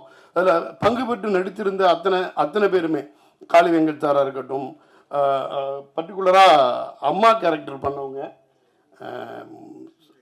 ஸ்ரீரேகா, எனக்கு தெரிஞ்சு இப்படி ஒரு ஸ்டன்னிங் பர்ஃபார்மன்ஸை நான் சமீபத்தில் பார்த்ததே இல்லை. நிச்சயமாக மிகப்பெரிய பல விருதுகளை பெறக்கூடிய ஒரு நடிகையாக இருப்பாங்கன்னு நினைக்கிறேன். நீங்கள் கண்டிப்பாக நம்ம பத்திரிகையாளர்கள் எழுதும் பொழுது எனக்கு தெரியும் இதில் யார் வந்து அந்த அம்மாவோட நடிப்பை வந்து புகழ்ந்து எழுதுவீங்கிறது எனக்கு இப்போவே என் மனக்கண்ணில் வந்து போகுது. அந்த அளவுக்கு இருக்கும். இதில் வந்து நம்ம தோழர் கொற்றவை ஒவ்வொருத்தரோட பர்ஃபார்மன்ஸும் சரி. இந்த படம் வந்து மிக மிக நுட்பமாக செதுக்கப்பட்ட ஒரு திரைப்படம். இதுக்கெல்லாம் மேலே நம்ம சகோதரி சங்கமித்ரா அன்புமணி அவர்கள் இந்த திரைப்படத்தை வந்து தயாரிக்கிறாங்க. மிகச்சிறந்த நோக்கத்தோட ஒரு மலைவாழ் மக்களோட வேதனையை, வலியை, துன்பத்தை, அவங்க வாழ்க்கையோட அடுத்த கட்டத்துக்கு அவங்க எப்படி போகணுங்கிற ஒரு சமுதாய நோக்குள்ள ஒரு திரைப்படத்தை எடுத்து தயாரிக்க வந்திருக்காங்க தன்னுடைய முதல் படமாக. நான் என்னோட அப்சர்வேஷன் சரியாக தவறான்னு தெரியல. கூத்துங்கிறது வந்து விழுப்புரம் இந்த சைடில் வந்து மக்களோட மக்களாக கலந்து இருக்கக்கூடிய கலை. இப்போ நம்ம சொல்லும்போது தெரிஞ்சோம், தயாரிப்பாளராக இருக்கட்டும், இந்த படத்தோட நடிகராக இருக்கட்டும், சங்கமித்ரை அவர்களாக இருக்கட்டும், இவங்க எல்லாருமே வந்து இந்த கூத்தோட நேரடி தொடர்பில் இருந்திருக்காங்கங்கிறதே நமக்கு ரொம்ப ஆச்சரியமான விஷயம். இப்படி இந்த இயல் இசை நாடகம் 3ஓடையும் கலந்த வாழ்வியல் உள்ள ஒரு பகுதியை சேர்ந்தவங்களோட நிலப்பரப்போ வாழ்வியலோ இன்னும் போதுமான அளவுக்கு பதிவு செய்யப்படாததான் நான் நினைக்கிறேன். ஒரு மதுரை பதிவு செய்யப்பட்ட அளவு, கோயம்புத்தூர் பதிவு செய்யப்பட்ட அளவு, ஒரு தஞ்சை பதிவு செய்யப்பட்ட அளவுக்கு எனக்கு தெரியல. எனக்கு தெரிஞ்சு இப்போ சமீபத்தில் வந்து லப்பர் பந்து இது மாதிரி ஒரு சில படங்கள் வந்து நம்ம அந்த பகுதியோட வாழ்வியலை வந்து சொல்லியிருக்கோம். உணவு பற்றி சொல்லும்போது அழகாக சொன்னாங்க. ஒரு ஆர்டிக்கல் ஒன்று எழுதியிருந்தாங்க. இன்னைக்கு உணவெல்லாம் வந்து என்னென்ன பசியை தாண்டி ருசிக்காக சாப்பிட ஆரம்பிச்சிட்டோம். நம்ம வந்து என்னென்னா என்ன மாதிரியான உணவை, எந்தெந்த கண்ட்ரியோட உணவை அப்படின்னு தேடி சாப்பிட ஆரம்பிச்சிட்டோம். நம்மளுக்கான விளம்பரமும் நமக்கான இன்ஃப்ராஸ்ட்ரக்சரும் வேறு உணவுகளை சாப்பிட்றதுக்கு நம்மளை தயார்படுத்துறதுக்கான ஒரு ஸ்ட்ரக்சர் இங்கே கிரியேட் ஆகிருக்கு. ஆனால் நம்ம மண்ணில் விளைய வைக்கப்பட்ட தானியங்களை கொண்டு நம்ம மண்ணுக்கான உணவை சாப்பிடும் பொழுது தான் நம்ம உடலுக்கு வந்து முழு ஆரோக்கியத்தை தரும் அப்படிங்கிற மாதிரி அந்த ஆர்டிக்கல் எழுதிருந்துச்சு. அதே மாதிரி சினிமா நம்ம மண்ணுக்கான, நம்ம கலாச்சாரத்துக்கான நம்ம மக்களுக்கான சினிமா இங்கே அதிகம் இருக்கணும். ஹாலிவுட் படம் மாதிரி ஒரு படம் பண்ணுறாங்கிறதெல்லாம் இங்கே விஷயம் கிடையாது. நம்ம மண், நம்ம கலாச்சாரம், நம்ம மக்களோட வாழ்வியல், இதை வந்து முழுசாக கொண்டு போய் திரையில் சொல்லும் பொழுது அம்மா சமைக்கிற சாப்பாடு மாதிரி நம்ம நம்ம நம்ம பகுதியில் இருக்கக்கூடிய, நம்ம பகுதியில் விளைவித்த தானியங்கள் கொண்டு உருவாக்கப்பட்ட உணவை நம்ம சாப்பிட்ற மாதிரி. சகோதரி அன்புமணி சகோதரி சங்கமித்ரா அவர்கள் ஒரு தயாரிப்பாளராக உள்ளே வரும் பொழுது அவங்களுக்கு கூத்து, இந்த சினிமா, இதை பற்றின அக்கறை இது ரொம்ப இருக்கிறதா நான் வந்து அறிகிறேன். அவங்க என்ன செய்யணும்னா நிறைய திரைப்பட பயிற்சி பட்டறைகளை உருவாக்க வேண்டும். புதியவர்களுக்கு, இளம் வயதில் உள்ளவர்களுக்கு நடிக்கவோ டைரக்ஷன்லையோ இது மாதிரி நிறைய வாய்ப்புகளை ஏற்படுத்தி தர வேண்டும். அதற்கான இன்ஃப்ராஸ்ட்ரக்சர் அவங்கள்ட்ட இருக்குது. இது அவங்க பண்ணுவாங்க அப்படிங்கிறத வந்து ஒரு வேண்டுகோளாகவே வைக்கிறேன். மற்றபடி இந்த திரைப்படம் மிகப்பெரிய வெற்றி படமாக அமைய வாழ்த்துக்கள். நன்றி. வந்திருக்க பத்திரிகை ஊடகம் மற்றும் எல்லா நண்பர்களுக்கும் வணக்கம். ஃபஸ்ட்டு நான் ஒர்க் பண்ணாத ஒரு படத்துக்கு ஸ்டேஜ் ஏறி இருக்கேன். எனக்கு அது எப்படி தெரில. குணா, டைரக்டர் சக்தி எல்லாருமே என் ஃப்ரெண்ட்ஸு. அதுலேயும் சக்தி குணா வந்து எனக்கு ஒரு ஸ்பெஷல். எப்படின்னா, நான் அருண்ராஜா கிட்ட அசிஸ்டண்ட்டாக ஜாயின் பண்ணுறதுக்கு மெயின் ரீசனே வந்து குணா ஆரம்பித்த ஃபஸ்ட்டு ஒரு ப்ராடக்ட்டு. ஏன்னா அந்த படத்தில் தான் நான் ஃபஸ்ட்டு அருண்ராஜா கிட்ட அசிஸ்டண்ட்டாக வந்து ஜாயின் பண்ணேன். அப்புறம் அது நடக்கலை. பட் அந்த மீட்டிங் வந்து நான் அருண்ராஜா ஜாயின் பண்ணுறதுக்காக நடந்ததாக தான் நான் எடுத்துக்கிட்டேன். தேங்க்ஸ் குணா ஃபஸ்ட்டு அதுக்கு. எஸ் சக்திவேல் எனக்கு நெஞ்சுக்கு நீதி டைம்லேயே எனக்கு படம் பார்த்துட்டு சக்திவேல் வந்து எனக்கு ட்விட்டரில் அப்போவே எனக்கு மெசேஜ் அனுப்பி எனக்கு ரொம்ப வாழ்த்து சொன்னார். அதுக்கப்புறம் நிறைய இப்போது லப்பர் பந்தாக இருக்கட்டும், அப்போவுமே வந்து எனக்கு என்னென்ன ட்விட்டரில் இப்போ நான் பெருசாக அதை ஃபாலோ பண்ணாதப்போ அவர் வந்து எனக்கு என்னென்ன வாழ்த்து வருது, என்னென்ன இது வருதுங்கிறதெல்லாம் எனக்கு ஸ்க்ரீன்ஷாட்டு, அப்புறம் அதோடைய ஷேர்லாம் பண்ணி ரொம்ப என்னுடைய வெற்றியை, என்னுடைய சந்தோஷத்தை வந்து ரொம்ப அவரு எனக்கு ரொம்ப பக்கபலமாக இருந்தார். ஸோ அந்த மாதிரியான ஒரு நண்பர், அப்படின்னா ஒரு நல்ல மனுஷன். மிஸ்கின் சார் சொன்னார், இந்த படத்தில் நேர்மையும் உண்மை இருந்தால் அந்த படம் கண்டிப்பாக ஜெயிக்கும், நான் இன்னும் பார்க்கல அப்படின்னு சொன்னார். நான் பார்த்துட்டேன் படம், போன வாரம் தான் பார்த்தேன், கூப்பிட்டாங்க. அவர் சொன்னார் ரெண்டுமே தாண்டி சோலும் இருக்குது இந்த படத்தில். ஸோ கண்டிப்பாக இந்த படம் ஜெயிக்கும், கண்டிப்பாக உங்களுக்கும் பிடிக்கும். ஏன் அப்படி சொல்கிறேன்னா, அதுக்கு நானே நல்ல ரீசன். 2 மாதத்துக்கு முன்னாடி நானும் அப்படி ஒரு வெயிட் பண்ணிகிட்டு இருந்தப்போ இதே பத்திரிக்கை, இதே மக்கள் எனக்கு அந்த இதை கொடுத்தாங்க. நான் சொல்கிறேன், சக்திவேல், குணா, அப்புறம் எல்லா டீமும் உங்களுக்கு அந்த நம்பிக்கை, நான் முன்னாடி இங்கே நிற்கிறதுக்கு இவங்க தான் காரணம். கண்டிப்பாக அதை பண்ணுவாங்க. ஸோ இந்த படத்தையும் சப்போர்ட் பண்ணுங்கள். கண்டிப்பாக இந்த படம் உங்களுக்கு பிடிக்கும். இதில் ரொம்ப எப்படி சொல்கிறது, நல்ல படத்தை தாண்டி ரொம்ப என்டர்டெயினாக இருக்கும். நான் அதுதான் குணா கிட்ட சொல்லுவேன். குணா நல்ல படம் ஓகே, பார்த்துட்டு அவங்களுக்குள்ளே பேசிட்டு போயிடுவாங்க. என்டர்டெயின் படம் மட்டும்தான் அடுத்தவங்க கிட்ட சொல்லுவாங்க. ஸோ இந்த படத்தை நான் எல்லாத்துலேயும் சொல்கிறேன். ஏன்னா ரொம்ப எங்கேஜாக, ரொம்ப சுவாரஸ்யமான ஒரு படமாக இருந்தது. அதே மாதிரி சக்திவேல் ப்ரோ சொன்ன மாதிரி அம்மா கேரக்டர் எனக்கு ரொம்ப எல்லா கேரக்டரும் நல்லா பண்ணியிருந்தாங்க. எனக்கு அவங்க கேரக்டரோட ஸ்க்ரீன் ப்ரெசன்ஸாக இருக்கட்டும் எனக்கு ரொம்ப, இந்த படம் பார்க்கும்போது எனக்கு ஒரு, நான் குணா கிட்ட கேட்டேன், அந்த அம்மா ரொம்ப சூப்பராக பண்ணியிருக்காங்க குணா அப்படின்னு சொன்னேன். ஸோ மேம் வாழ்த்துக்கள். இது எல்லாருமே நிறைய பண்ணியிருக்காங்க, அவங்களுக்கு என் வாழ்த்துக்கள் தேவைப்படாது. உங்களுக்கு நான் ஃபஸ்ட் டைம் பார்க்க நான் சொல்கிறேன். ஸோ இந்த படம் அவ்வளோ உண்மையாகவும் நேர்மையாகவும் ரொம்ப அழகாகவும் இருக்கும். அதே மாதிரி ரொம்ப ஃப்ரெஷ்ஷாக இருந்துச்சு. டெக்னிக்கல் டீம், பாண்டியராஜ் கேமராமேன் அவராக இருக்கட்டும், ஷான் லோகேஷோடைய மிகப்பெரிய ஃபேன், முக்கியமாக அவருடைய ட்ரைலர் கட்டுக்கு. இப்போ இந்த ட்ரைலர் கட்டும் எனக்கு ரொம்ப பிடிச்சிருந்துச்சு. ஸோ ஷான் லோகேஷ் எல்லா டீமுக்கும், டெக்னிக்கல் டீமுக்கும் ரொம்ப ரொம்ப நன்றி. கண்டிப்பாக இந்த படம் ஜெயிக்கும். அதுக்கு ஃபஸ்ட்டு நான் வாழ்த்து சொல்கிறேன். அதுக்கப்புறம் நீங்கள் அதை சப்போர்ட் பண்ணுங்கள். ரொம்ப நன்றி என்னை இன்வைட் பண்ணதுக்கு டீமுக்கு ரொம்ப ரொம்ப நன்றி. சரி, தெருக்கூத்து கலைஞர்கள் இங்கே வந்து விழா சிறப்பிச்சதுக்கு ரொம்ப நன்றி. அவர் வேறு அடி வாங்கினார், நான் பக்கத்தில் அங்கே உட்காந்துருந்தேன். எனக்கே அவ்வளோ வலிச்சுது, என் மேலே பட்டுருமோன்னு பயத்திலே இருந்தேன். பட் நீங்கள் எப்படி தாங்குறீங்கன்னு தெரியல. ஸோ உங்களுக்கு ரொம்ப நன்றி, வந்ததுக்கு ரொம்ப நன்றி. எல்லாருக்குமே வணக்கம். ரொம்ப ஹாப்பியாக இருக்குது இந்த மேடையில் இப்படி நிற்கும்போது. நல்ல ஒரு கேரக்டர் எனக்கு கிடச்ச தந்துறதுக்கு டைரக்டர் சாருக்கும் ப்ரொடக்ஷன் டீமுக்கும் ரொம்ப தேங்க்யூ.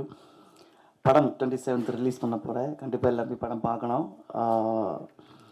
இது படத்தில் கொஞ்சம் நெகட்டிவ் ரோல் தான் நான் பண்ணிகிட்ருக்கு. ஆனால் நானும் ஒரு உண்மையான ஒரு டாக் லவ் தான். எனக்கு நான் இன்னும் ரொம்ப பிடிக்கும். சொன்ன மாதிரி நான் வரும்போது ஃபஸ்ட் டைம் பண்ண ஆர்ட், ஃபஸ்ட் டைமாக நான் பார்க்குறது ரொம்ப இன்ட்ரெஸ்டிங்காக இருந்துச்சு. நானும் ஒரு தியேட்டர் பர்சன் தான். ட்ராமா தான் பண்ணிகிட்டு இருந்தேன், இப்போதும் ட்ராமா பண்ணிகிட்ருக்கு. ஸோ மற்றபடி ஒன்றுமே இல்லை, எல்லாருமே படம் பார்த்துட்டு சப்போர்ட் பண்ணோம். Thank you so much. எல்லாருக்கும் வணக்கம். சக்தி நானும் சேர்ந்து பண்ணுற 2வது படம் இது. ஆக்சுவலாக சக்தி இந்த படத்தை வந்து அவரோட விஷயம் தான் இன்றைக்கி இந்த படம் அலங்கா வந்து நிற்கிது. ஏன்னா எவ்வளோ நாள் எத்தனை வருஷம் இந்த படம் ட்ராவல் ஆச்சுன்னு எனக்கு தெரியும். நான் கூட இருந்து பார்த்துருக்கேன். இது வேறு ஒரு பேரில் துவங்க இருந்தது. அப்போ தான் என்னை வந்து அப்ரோச் பண்ணார். அதுலேருந்து ட்ராவல் பண்ணி நான் கூட ஒரு டயத்தில் இந்த கதை நிறைய பேர்த்திட்ட போய் அது இதாகாமல் அது வேறு கதை பயணிகள் கவனிக்கணும்னு இன்னொரு படம் பண்ணோம். அப்போ கூட நான் ஒரு மனசில் நினச்சிருந்தேன், இந்த கதையை இனிமேல் அவர் பண்ண மாட்டார்னு நினச்சிட்டு இருந்தேன். பட் ஒரு டைரக்டரோட விஷன் எவ்வளோ உண்மையாக இருந்தால் திரும்பவும் அதை மறுபடியும் கையில் தூக்கிட்டு போய் ப்ரொடியூசர்ஸ் அப்ரோச் பண்ணி அதை சபரீஷாட்டையும் சங்கமித்ரா மேடம், குணாநிதி 3 பேரையும் கன்வின்ஸ் பண்ணி அவங்களுக்கு பெரிய எனக்கு பெரிய ஆச்சரியம் என்னென்னா, இது ஒரு வாழ்வியல் சம்மந்தமான ஒரு ரொம்ப அவரோட ஸ்டைலே வந்து ரொம்ப நேச்சுரலாக எடுப்பார். இதில் எல்லாமே இருக்குது. அதாவது என்டர்டெய்னிங் சம்மந்தமான எல்லாமே இருக்குது. ஆனால் வந்து ஒரு நேச்சுரலிஸ்டிக்காக எடுப்பார் அவர். ஆனால் இந்த கதையை வந்து அவங்க புரிஞ்சுக்கிட்டு, ஏன்னா அவங்களோட பேக்ரவுண்டு வந்து பெரிய பேக்ரவுண்டு. அவங்க நினச்சிருந்தா ஒரு ரொமான்டிக் காமெடியோ அந்த மாதிரி கூட ஒரு பண்ணியிருக்கலாம், குணாநிதி ப்ரோ நினச்சிருந்தா. ஆனால் அவங்க இந்த மாதிரி ஒரு கதையில், ஏன்னா இது வந்து ஃபிசிக்கலாக ரொம்ப நிறைய உழைக்க வேண்டியிருந்தது. காட்டில் போய் நிறைய இடத்துல, ஏன்னா நான் ஃபைட்லாம் தினேஷ் காசி மாஸ்டர் வந்து ஃபேண்டாஸ்டிக் ஃபைட்ஸ் கொடுத்துருக்காரு. ஏன்னா நான் பார்த்ததுலேயே ரொம்ப அருமையான ஃபைட்ஸு. ஏன்னா அந்த குணாநிதி சாரும் சரி, கூட 2 பசங்க இருந்தானுங்க. அவங்க 2 பேரும் 3 பேரும் அது ரொம்ப ரியலிஸ்டிக்காக, அந்த ஃபைட்டே ரொம்ப ரியலிஸ்டிக்காக இருக்கும். அந்தளவுக்கு ரியலிஸ்டிக்கான ஒரு படத்தை கொடுத்துருக்காங்க. எனக்கு அதாவது சக்தி வந்து இந்த படத்தில் ஜெயிக்கணும்னு ஒரு நண்பனாக ரொம்ப ஆசைப்பட்றேன். ஏன்னா ஒரு உண்மையான சோல் அவர். ஏன்னா நான் பார்த்துட்டே இருக்கேன். அவர் வந்து வெறும் டைரக்டராக மட்டும் இல்லை, அவர் வந்து அவரோட நண்பர்கள் நிறைய பேர் இருக்காங்க, இயக்குநர்கள். அவங்களோட படத்துக்கெல்லாம் வந்து இந்த படம் நல்லா இருக்கணும் ப்ரோ, அந்த ஐடியாஸ்லாம் கொடுப்பாரு. ப்ரொடியூசர் அருண் விஸ்வா சார், அவர் கூட நிறைய ஒர்க் பண்ணியிருக்காரு. அந்த மாதிரி நிறைய எப்படி சொல்கிறது, சக்தி ஃபேக்ட்ரி சார் வந்து இந்த படத்தை வந்து அங்கீகரித்து நான் வெளியிடுறேன்னு சொன்னது இன்னும் ஒரு பெரிய ப்ளஸ்ஸாக நான் பார்க்குறேன். சக்தி ஃபிலிம் ஃபேக்ட்ரி சாரோட 2வது படம் எனக்கு இது. பரம்பூரில் அவர் கூட ஒர்க் பண்ணியிருக்கேன். அதுவே எனக்கு ஒரு பெரிய ப்ளஸ்ஸாக இருந்தது. இன்னும் சங்கமித்ரா ஒரு விஷயம், ஒரு சின்ன இது ஷேர் பண்ணணும்னு நினைக்கிறேன். அதாவது நான் வந்து பேசிக்கலாக மெக்கானிக்கல் இன்ஜினியர். நான் புனேயில் ஒர்க் பண்ணிகிட்டு இருக்கும்போது ஃபாரின் போகிறதுக்காக IELTS இது பண்ணும்போது அதில் ஒரு ஆர்டிக்கிள் வந்து எழுத வேண்டியிருந்துச்சு. அப்போ வந்து பசுமை பற்றி அப்பாவை பற்றி எழுதியிருந்தேன் நான். அவங்களோட பொண்ணாக உங்கள் கூட இப்போ நான் இந்த மாதிரி ஒரு கனெக்ஷன் ஒரு படம் அசோசியேட் பண்ணி பண்ணுறேங்கிறது எனக்கு ஒரு சந்தோஷமாக இருக்குது. மற்றபடி ஒர்க் பண்ண order music Aziz bro like fantastic music, செம்ம மியூசிக். அதாவது காளியம்மான்னு ஒரு சாங்கு, அந்த பாட்டை வந்து நான் வந்து போராடினேன். அந்த பாட்டு நீங்கள் வச்சானு, ஏன்னா அவங்க நிறைய டியூன்ஸ் வச்சுருந்தாங்க. எனக்கு இந்த பாட்டு ரொம்ப பிடிச்சிருக்குன்னு அது நான் இன்னும் ஓன் பண்ணிக்கிட்டேன் அவங்க கூட. ஏன்னா எல்லாருமே ஃப்ரெண்ட்ஸு, அதனால் நான் வந்து சக்தி ப்ரோடெல்லாம் சண்டை போட்டு, குணா ப்ரோடெல்லாம் சண்டை போட்டு அந்த பாட்டை வைக்கணும்னு நினச்சேன். அப்புறம் இன்னொரு முக்கியமான விஷயம், சபரீஷ் ப்ரோ அதாவது இந்த படத்துக்கு வந்து பேக் எண்ட்லேருந்து ஒரு பெரிய பில்லர் மாதிரி இருந்து இதை வந்து இந்த பட்ஜெட்டுக்குள்ளே வரணும்னு அவ்வளோ தூரம் போராடினார். இன்றைக்கி வரைக்கும் போராடிட்டு இருக்காரு. அவருக்கு ஒரு பெரிய ப்ரொடியூசராக வர்றதுக்கு என்னோடய வாழ்த்துக்கள். இந்த படத்தில் ஒர்க் பண்ண எல்லா தொழில்நுட்ப கலைஞருக்கும் என்னோடய வாழ்த்துக்கள். இந்த படம் நல்லாயிருக்கும். எங்களை ஒரு சின்ன படம், எங்களை சப்போர்ட் பண்ணுங்கள். வந்து ப்ரெஸ் மீடியா எல்லாத்துக்கும் நன்றி. அனைவருக்கும் வணக்கம். இந்த படத்தில் நடிக்கிறதுக்கு எனக்கு வாய்ப்பு கிடைக்கிறது காரணமாக இருந்த குணாநிதி அவர்களுக்கு நன்றி. குணா ரொம்ப சினிமா பயங்கரமாக நேசிப்பார். அதே மாதிரி வந்து கற்றுக்கிறதுக்கும் ரொம்ப ஆர்வமுள்ள ஒரு நல்ல நண்பர் எனக்கு. நாங்கள் வந்து சினிமா பேசுவோம், அரசியல் பேசுவோம், சமூகம் சார்ந்து பேசுவோம். எல்லாத்துலேயுமே வந்து மாற்று கருத்துக்கள் இருந்தால் கூட அதை ரொம்ப பண்போடு அவர் வந்து ரிசீவ் பண்ணிப்பார். இன்னொருத்தர் கூட அவரோட கேரக்டரை பற்றி சொன்னாங்க, ஒரு சிறந்த பண்பாளன்ட்டு. அது ரொம்ப உண்மை. அதுக்கப்புறம் தயாரிப்பாளர் சபரீஷ், அவர் தோழர்னு வாஞ்சியாக கூப்பிட்றதே எனக்கு வந்து ரொம்ப சந்தோஷமாக இருக்கும். அப்புறம் சங்கமித்ரா, அவங்கள்ட்ட ஒரு பயங்கரமான ஒரு கெத்தான ஒரு பர்சனாலிட்டி இருக்கும். ஐ admire you so much. And இன்றைக்கி நீங்கள்லாம் வந்து கூத்து கலைஞர்கள்னு தெரிஞ்சது எனக்கு ரொம்ப சந்தோஷமாக இருந்தது. இந்த படத்தை வாழ்த்த வந்திருக்கும் தமிழரசனுக்கு நன்றி. இந்த படத்தில் செம்பன் வினோத் அவர்களுக்கு மனைவியாக நடிச்சிருக்கேன். தீக்ஷான்னு ஒரு சின்ன குழந்தை எனக்கு மகளாக நடிச்சிருக்காங்க. அவங்களும் ரொம்ப ஒரு சிறந்த பெர்ஃபார்மன்ஸ் பண்ணியிருக்காங்க. இசை அஜீஷ். நான் அந்த எல்லா பாடல்களும் திரும்ப கேட்டிருக்கேன். காளியம்மா சாங்கும் புலியாறு சாங்கும் எனக்கு வந்து ரொம்ப ஃபேவரட். அண்ட் பிஜிஎம் ஆல்சோ அந்த படத்தை வந்து அவ்வளோ அழகாக எலிவேட் பண்ணியிருக்கு. ஸோ ரொம்ப நல்ல டெக்னீஷியன்ஸ் இந்த ஃபிலிமில் இருக்காங்க. பாண்டிக்குமார் சாரோட சினிமாட்டோகிராஃபி வந்து வேறு லெவலில் இருந்துச்சு. லொக்கேஷன்ஸ் முக்கியமாக, ஏன்னா தமிழ்நாடு கேரளா பார்டர்னும் போது ரொம்ப அற்புதமான லொக்கேஷன்ஸை வந்து கண்டுபிடிச்சி உழைச்சிருக்காங்க. இந்த படத்துக்கு ரொம்ப உழைச்சிருக்காங்க. And Sharath also is a wonderful artist. இந்த படத்தில் ரொம்ப முக்கியமான கேரக்டர்ஸ் பண்ணியிருக்கவங்க அஜய் அண்ட் இதயா. நிறைய அடி வாங்கியிருக்காங்க, அவ்வளோ அடி வாங்கியிருக்காங்க. பாவம், ரொம்ப உழைச்சிருக்காங்க. ஒரு நல்ல கதை வந்திருக்கு. And Srirekha ma'am, what a performance. So இந்த படம் வந்து பெர்ஃபார்மன்ஸ் ஓரியன்டாகவும் சரி, டெக்னிக்கலாகவும் சரி, ஒரு ஹார்ட் வார்மிங் டெய்லாகவும் சரி, இது வந்து ரொம்ப நல்ல படமாக இருக்கும். அதுக்கப்புறம் ரொம்ப முக்கியமான கதாபாத்திரத்தில் காளி. ஐயோ, அதனுடைய சார் மிஷ்கின் சார் சொன்ன மாதிரி அந்த கண்ணு, அதனுடைய எக்ஸ்பிரஷன்ஸ் எப்படி கொண்டு வந்தாங்கன்னு தெரியல. Hats off to you also sir. And finally my dear director Sakthivel sir. இப்படி ஒரு இயக்குனர் இருக்க முடியுமான்னு நான் வந்து ஸ்பாட்டில் பார்த்துருக்கேன். He'll be very silent.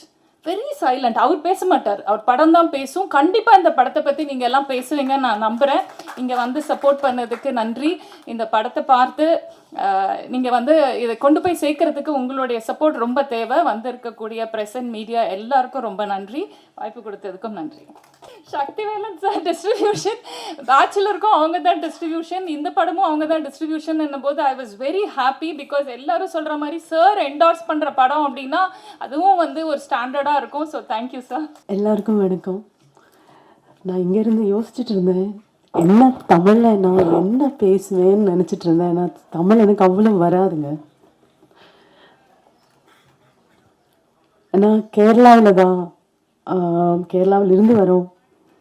இங்கே வந்து இங்கே ஒவ்வொருத்தரும் பேசினதெல்லாம் பார்த்து அதிலிருந்து ஒரு சில வேர்ட்ஸ் எல்லாம் எடுத்திருக்கேன். இந்த மாதிரி சொன்னால் கரெக்டு. பொதுவாக இங்கிலீஷில் பேச வேணாம், தமிழ்லே பேசலாம் முடிவு பண்ணிட்டேன். Thank you so much. அதுக்கு காரணமாக ரொம்ப நல்லா பேச நீங்கள் கொடுத்தீங்க. அதை நான் அப்படியே கேப்சர் பண்ணிட்டேன். அதை எடுத்து நான் இங்கே திருப்பி பேச போகிறேன். ஒரு மூவி, ஒரு சினிமானா அது ஒரு க்ரூவோட ஒரு முயற்சி.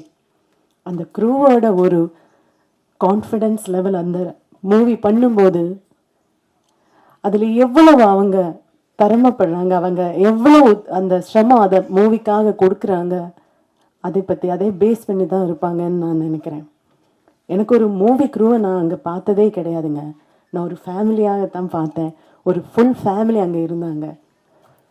அதோட ப்ரொடக்ஷன் டீமாக இருக்கட்டும், ஆக்டர்ஸாக இருக்கட்டும், அதுக்கு பின்னணியில் அதை பேக் சைடில் எவ்வளவு முயற்சி கொடுத்த ஒவ்வொருத்தரும் ஒரு ஃபேமிலிக்காக என்ன உழைப்பு கொடுப்பாங்களோ அவ்வளவுதான் கொடுத்துருக்காங்க.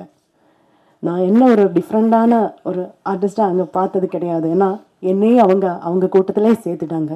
நான் சொல்கிறது கரெக்டா? உங்களுக்கு புரியுது இல்லை? தேங்க்யூ. அப்புறம் நாங்கள் இங்கே இருக்கிறோம், நீங்கள் அங்கே இருக்கிறோம். ஆனால் அப்போவும் நான் ஒரு ஃபேமிலியாகத்தான் சினிமா, ஒரு ஃபுல் ஃபேமிலியை நான் இங்கே பார்த்துக்கிட்டு தான் இருக்கோம்.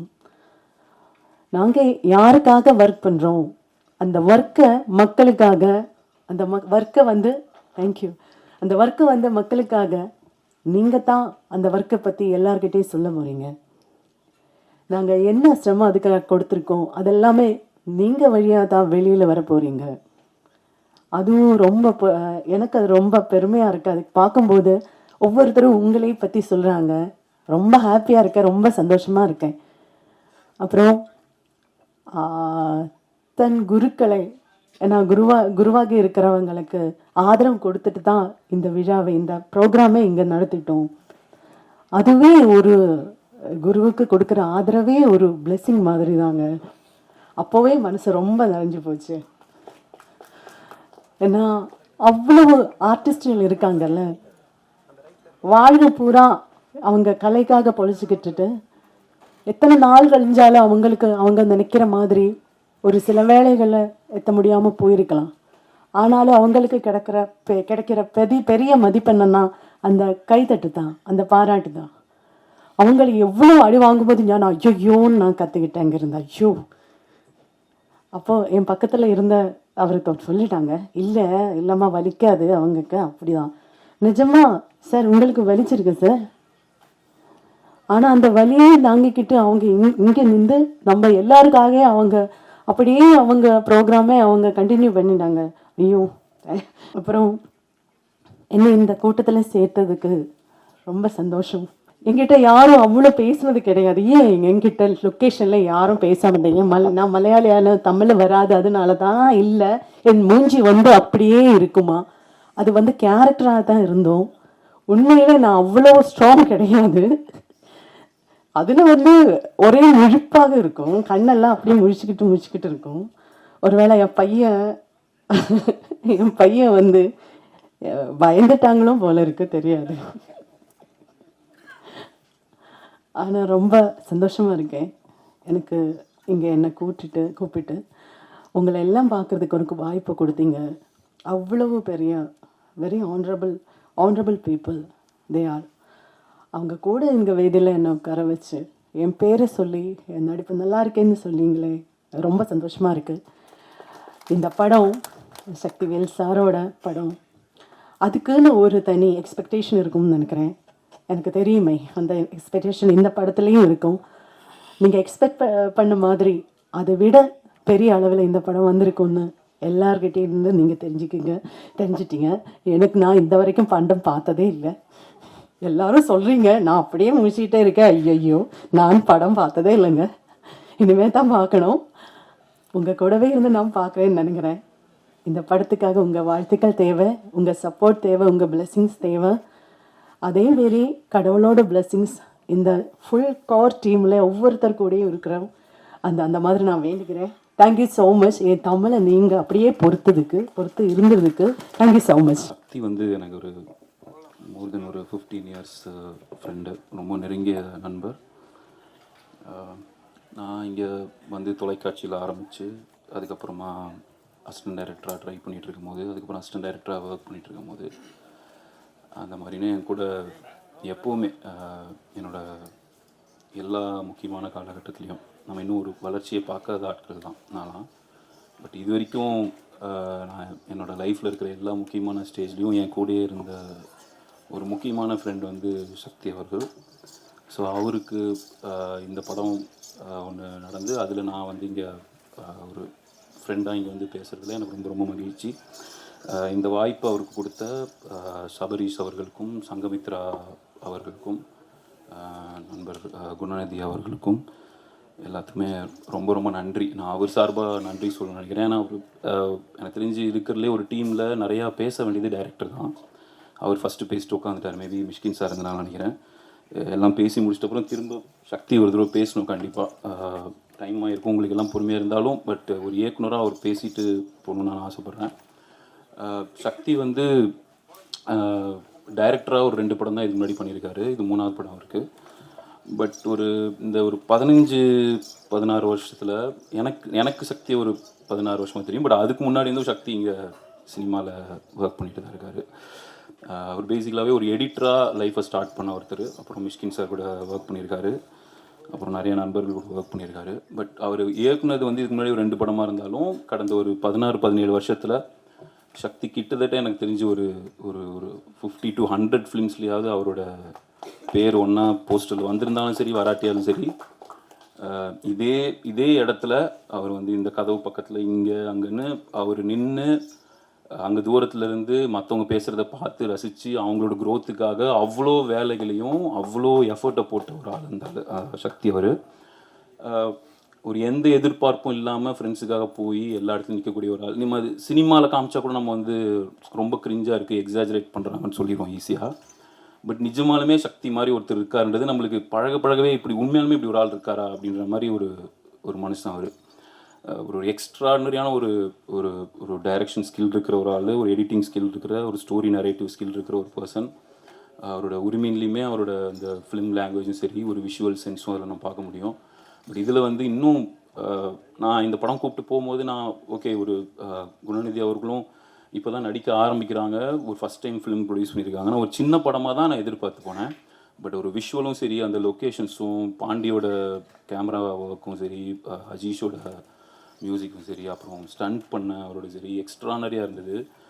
எனக்கு ரொம்ப சந்தோஷமாக இருந்தது. சக்தி வந்து இவ்வளோ ஸ்ட்ரகிளுக்கு அப்புறம் ஒரு படம் கிடைக்குது, பட் அவர் நினச்சது எல்லாமே அதில் பண்ணியிருக்காருன்னு நினைக்கும் போது எனக்கு ரொம்ப சந்தோஷமாக இருந்தது. அதுக்கு இவ்வளோ உறுதுணையாக இருந்த ஒரு ப்ரொடியூசர், அவங்களுக்கு ரொம்ப நன்றி. இப்போ தெரியுது அவங்க ஏன் இவ்வளோ பேஷனேட்டாக இதை பண்ணியிருக்காங்கன்னு. ஏன்னா நான் இது வரைக்கும் இவ்வளோ வருஷம் நம்ம இப்போ தான் ப்ரொடியூசர் ஆகிருக்கு. முன்னாடி நம்ம எல்லா இடமும் பல ஃபங்க்ஷன் போயிருப்போம், தூரத்துலேருந்து பார்த்துருப்போம். பட் இப்படி ஒரு ஃபங்க்ஷனை நம்ம எவ்வளோ பிரம்மாண்டமாக இங்கே இருக்கிற எல்லா ஸ்டார்ஸும் எல்லாருமே வந்து ஒரு 1,00,000 பேர் இருந்திருந்தா கூட இந்த ஒரு பிரம்மாண்டத்தை இப்படி நான் உணர்ந்துட முடியுமா? அப்படி ஒரு வைப்ரேஷன் ஒரு கலைஞர்கள் வந்து பெர்ஃபார்ம் பண்ணது.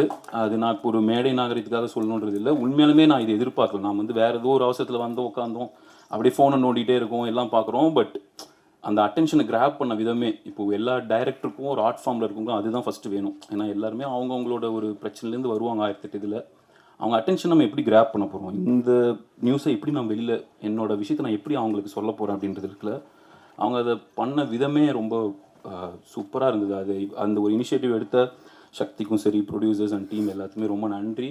அவங்களுக்குமே என்னோடய வாழ்த்துக்கள் எல்லாமே சொல்லிட்டாங்க, பட் அவங்களுக்கும் என்னோடய வாழ்த்துக்களை தெரிவிச்சுக்கிறேன். ரொம்ப சூப்பராக இருந்தது அதோட இது. அவங்க வெறும் பர்ஃபார்ம் மட்டும் பண்ணி போயிடுவாங்கன்னு நினச்சா, அதுக்கப்புறம் கேஸ்ட் அண்ட் குரூவும் அவங்களும் இன்ட்ரடியூஸ் பண்ணாங்கன்றது வந்து பிரில்லியன்ட் ஐடியா. அது வந்து சக்தி வந்து ஒரு டைரக்டர் மட்டும் கிடையாது, அவர் வந்து ஒரு கிட்டத்தட்ட எனக்கு தெரிஞ்ச ஒரு 70-80 படத்துக்கு வந்து ஒரு ப்ரொமோஷனில், ஒரு டிஸ்ட்ரிபியூஷன் சைடில், அப்புறம் பிஸ்னஸ் சைட்லன்னு நிறைய ஒர்க் பண்ணியிருக்காரு. அவரோட எக்ஸ்பீரியன்ஸ் வந்து ரொம்ப அதிகம். அது இதில் தெரிஞ்சிச்சு. அது அவங்களும் அதை ஹெல்ப் பண்ணியிருக்காங்கன்னும் போதும், அண்ட் அவங்க இப்படி ஒரு பேக்ரவுண்டில் இப்படி ஒரு எக்ஸ்பீரியன்ஸில் வந்து ஒரு ப்ரொடியூசர் வந்திருக்காங்கிறது நான் ஃபஸ்ட் டைம் நான் இப்படி கேட்குறேன். அவங்க ஃபேமிலி பேக்ரவுண்ட் தெரியுது, மற்றதை பற்றி பேசுகிறோம், பட் இதை பற்றி நிறைய பேர் சொல்லணும்னு நினைக்கிறேன். ஏன்னா இந்த மாதிரி ரொம்ப ரேர் இப்படி ஒரு பேஷனேட்டாக ஒரு ப்ரொடியூசர் வந்து இங்கே இப்படி ஒன்று பண்ணுறதுன்றது ரொம்ப சில பேர் தான் அந்த மாதிரி இருக்காங்க. மற்றவங்களும் இருக்காங்க, நல்லா பண்ணுறாங்க, பட் இப்படி அதை தெரிஞ்சுக்கிட்டு இந்த மாதிரி ஒரு ஆர்ட் ஃபார்மில் இருந்து ஒருத்தங்க அதை கற்றுக்கிட்டு வர்றதுன்றது ரொம்ப ரேராக இருக்குது. அவங்களுக்கும் என்னோடய வாழ்த்துக்கள். சக்திக்காக இந்த படம் ரொம்ப நல்லா ஓடணும். இதை நம்பி அவரை நம்பி இந்த படத்தை தயாரித்த இந்த ப்ரொடியூசர்ஸ்க்காகவும் இந்த என்டையர் டீமுக்காகவும் இந்த படம் நல்லா ஓடணும்னு நான் எல்லாத்தையும் கேட்டுக்கிறேன். உங்களோட சப்போர்ட் கண்டிப்பாக நல்ல படத்துக்கு எப்பவுமே கொடுக்குறது தான். நல்ல படத்தை நல்ல படம் தான் சொல்ல போகிறோம், நல்லா இல்லாத படத்தை நல்லா இல்லைன்னு சொல்ல தான் போகிறாங்க. அது யார் கண்ட்ரோல்லையுமே கிடையாது. கண்டிப்பாக இந்த படம் வந்து உங்களை வந்து ஒரு ஒரு கண்டிப்பாக உங்களை வியக்க வைக்கும், பிடிக்கும்னு நம்புகிறேன். அந்த காளி வெங்கடனோட பெர்ஃபார்மன்ஸ் வந்து நிறைய படங்களில் அவர் தொடர்ந்து சூப்பராக பண்ணிட்டு வராரு. நம்ம ரொம்ப சில இடத்துலலாம் அவருக்கான அந்த மரியாதை கிடைக்குது எல்லா இடத்துலையுமே. நான் ஸ்டேஜில் சொல்ல, அவருக்கான இன்னும் ரீச் வந்து இன்னும் பெருசாக இருக்கணும்னு ஆசைப்பட்றேன். அவர் மாதிரி ஒரு எக்ஸ்ட்ரானரி நம்மக்கிட்ட இருக்கிற ஒன் ஆஃப் தி பெஸ்ட் ஆக்டர்ஸாக காளி வெங்கட் அவர்கள் நான் பார்க்குறேன். அவரோட பெர்ஃபார்மன்ஸ் இதில் ரொம்ப நல்லா இருந்தது. மற்றவங்களும் ரொம்ப நல்லா நடிச்சிருந்தாங்க. அப்புறம் மேம் அவங்களும் ஸ்ரீரேகா அவங்களுமே ரொம்ப, நான் அவங்கள கேட்டேன் யார் இவங்க, பயங்கர எக்ஸ்ப்ரெசிவாக இருக்குது, அவங்க சூப்பராக பண்ணியிருந்தாங்க அப்படின்னு சொல்லிட்டு. அவங்களுக்கும் என்னோடய வாழ்த்துக்கள். என்டையர் டீமுக்கும் என்னோடய வாழ்த்துக்கள். சக்திக்கு மெயினாக இந்த படம் மூலிமா நீங்கள் இதுக்கப்புறம் மற்ற வேலைகள்லாம் விட நீங்கள் டைரக்டராக பிஸியாக இருக்கணும் இந்த படத்துக்கு அப்புறமா அப்படின்னு நான் கண்டிப்பாக விஷ் பண்ணுறேன். கண்டிப்பாக நடக்கும்னு நினைக்கிறேன். என்னை அழைச்சதுக்கும் இங்கேருந்து இவ்வளோ நேரம் இந்த ஃபங்க்ஷனை பார்க்குறதுக்கும் எல்லாத்துக்கும் நன்றி. ப்ரொடியூசர்ஸ்க்கும் once again thank you so much. அனைவருக்கும் வணக்கம். இந்த படத்தில் வந்து பார்த்திங்கன்னா ஆர்ட் டிபார்ட்மெண்ட் வேலை செஞ்சுருக்காங்களான்னு ஒரு சின்ன டவுட்டு இருக்கிற மாதிரி தான் ஒர்க் பண்ணியிருப்போம். அதனால தான் நிறைய பேர் சொல்ல மறந்துட்டாங்கன்னு நினைக்கிறேன், ஆர்ட் டிபார்ட்மெண்ட் வேலை செஞ்சுருக்காங்க. ஏன்னா அந்தளவுக்கு வந்து ரியாலிட்டிக்கு ஒத்து போகிற மாதிரியே எல்லா சீன்ஸும் பண்ணணுங்கிறது டைரக்டரோட மிகப்பெரிய கட்டளை. அந்த கட்டளையை வந்து கரெக்டாக நிறைவேற்றிருக்குமான்றது கண்டிப்பாக நீங்கள்லாம் பார்த்தா சொல்லுவீங்க. ஒரு ஆர்ட் டிபார்ட்மெண்ட்டுக்கு உண்டான பொறுப்பு ஒரு கேமராமேன் சாரோட கையில் இருக்குங்கிறது நான் உணர்ந்த ஒரு தருணம் அதெல்லாம். ஏன்னா ஒரு கலர் ஸ்கீம் கொண்டு எல்லாமே வந்து பிஃபோர் ஷூட்டிங்க்கு முன்னாடி டிஸ்கஸ் பண்ணுறன்ற விஷயம் தாண்டி அதுக்கு ஒரு ரெக்கார்டாக ஒரு விஷயத்த பண்ணி அதை ஃபாலோ பண்ணுறங்கிறது வந்து ஒரு பெரிய விஷயம். அந்த மாதிரியான ஒரு விஷயத்துக்கு வந்து ப்ரொடியூசர் சைட்லேருந்து மிகப்பெரிய சப்போர்ட் எனக்கு இருந்தது. ஏன்னா எங்களுக்கு முன்னாடியே வந்து அவர் லொக்கேஷனில் போய் பார்த்துட்டு எங்களுக்கு தேவையான உதவிகள் நாங்கள் போய் செய்ய வேண்டிய வேலைலாம் வந்து அவரே காலையில் சீக்கிரமாக போய் நின்று வேலை செய்வார். அதேமாதிரி ஒவ்வொரு விஷயம் வந்து தேடி தேடி நாங்கள் என்ன பண்ணணும், எப்படி பண்ணணும், அது எங்கே போனால் ஒரு நல்ல விஷயமா இருக்கும் அப்படிங்கிறதுக்கெல்லாம் வந்து மிகப்பெரிய சப்போர்ட்டிவாக இருந்தாங்க. அதே மாதிரி டைரக்டர் சார் வந்து ஒவ்வொரு விஷயமும் ரியலிஸ்டிக்னா அப்படி ஒரு எனக்கு அதில் பிடிச்சிருந்த ஒரு விஷயம் என்னென்னா, ஒரு ஊற்றுல வந்து தண்ணி வேணும், அது காஞ்சி ஆறு, அது ஆக்சுவலாக அதில் வந்து ஊற்றெல்லாம் தண்ணி எல்லாம் வரதுக்கான வாய்ப்பே இல்லை. நீங்கள் அதை பார்த்தா தெரியும், அது வந்து ஒரிஜினல் ஊற்றுன்னு நினைப்பீங்க. ஸோ அது எப்படி பண்ணணுங்கிற விஷயத்தை முதற்கொண்டு எங்களுக்கு உறுதுணையாக இருந்து ஒவ்வொரு சீன்லையும் அந்த காட்டுக்குள்ளே சார் நடந்து வர்றது வந்து பெரிய விஷயம், சாதாரண விஷயங்கள். லொக்கேஷன் பார்க்கும்போதே எனக்கெல்லாம் கொஞ்சம் நெருடலாக இருந்தது. இது நம்ம டெக்னீஷியன்ஸ் எல்லாம் இந்த மாதிரி நமக்கு சப்போர்ட் பண்ணுவாங்களா அப்படிங்கிற ஒரு பயத்தோடய நான் ட்ராவல் பண்ணேன். ஆனால் அவரை பார்த்ததுக்கப்புறம் சாரோட இது இருக்கும்போது நமக்கு ஒன்றும் கவலை இல்லை, நம்ம போயிடலான்னு சொல்லிட்டு நான் நினச்சேன். எனக்கு முன்னாடியே போய் ஏறி நின்று சீக்கிரம் வாங்கன்னு வர அந்த மலை உச்சியிலலாம் போகிறதெல்லாம் வந்து சாதாரணமான விஷயம் கிடையாது. அதுவும் அந்த கேரளாவில் வந்து ஃபுல் டே ரெயின். இதை நம்ம செயற்கையாக வர ரெயினாக இருந்தால் அப்பப்போ நிறுத்தலாம், நமக்கு தேவையான போது ரெயின் வர வைக்கலாம். ஆனால் ஃபுல் டே ரெயினில் வந்து ஷூட்டிங் பண்ணாங்க. அதெல்லாம் வந்து சாதாரணமான விஷயம் கிடையாது. அந்த ஒரு லைட்டிங்குள்ளே பண்ணணும் அப்படிங்கிற ஒரு விஷயத்த வந்து கேமராமேன் சார் எடுத்துக்கிட்ட அந்த எஃபோர்ட்டெல்லாம் வந்து மிகப்பெரிய விஷயம். ஸோ அதனுடைய வெளிப்பாடு இந்த படத்தினுடைய வெற்றி கண்டிப்பாக இருக்குன்னு நம்புகிறேன். நீங்களும் அதுக்கு உறுதுணையாக இருப்பீங்க நம்பி அனைவருக்கும் வணக்கம் கூறி விடைபெறுகிறேன். நன்றி.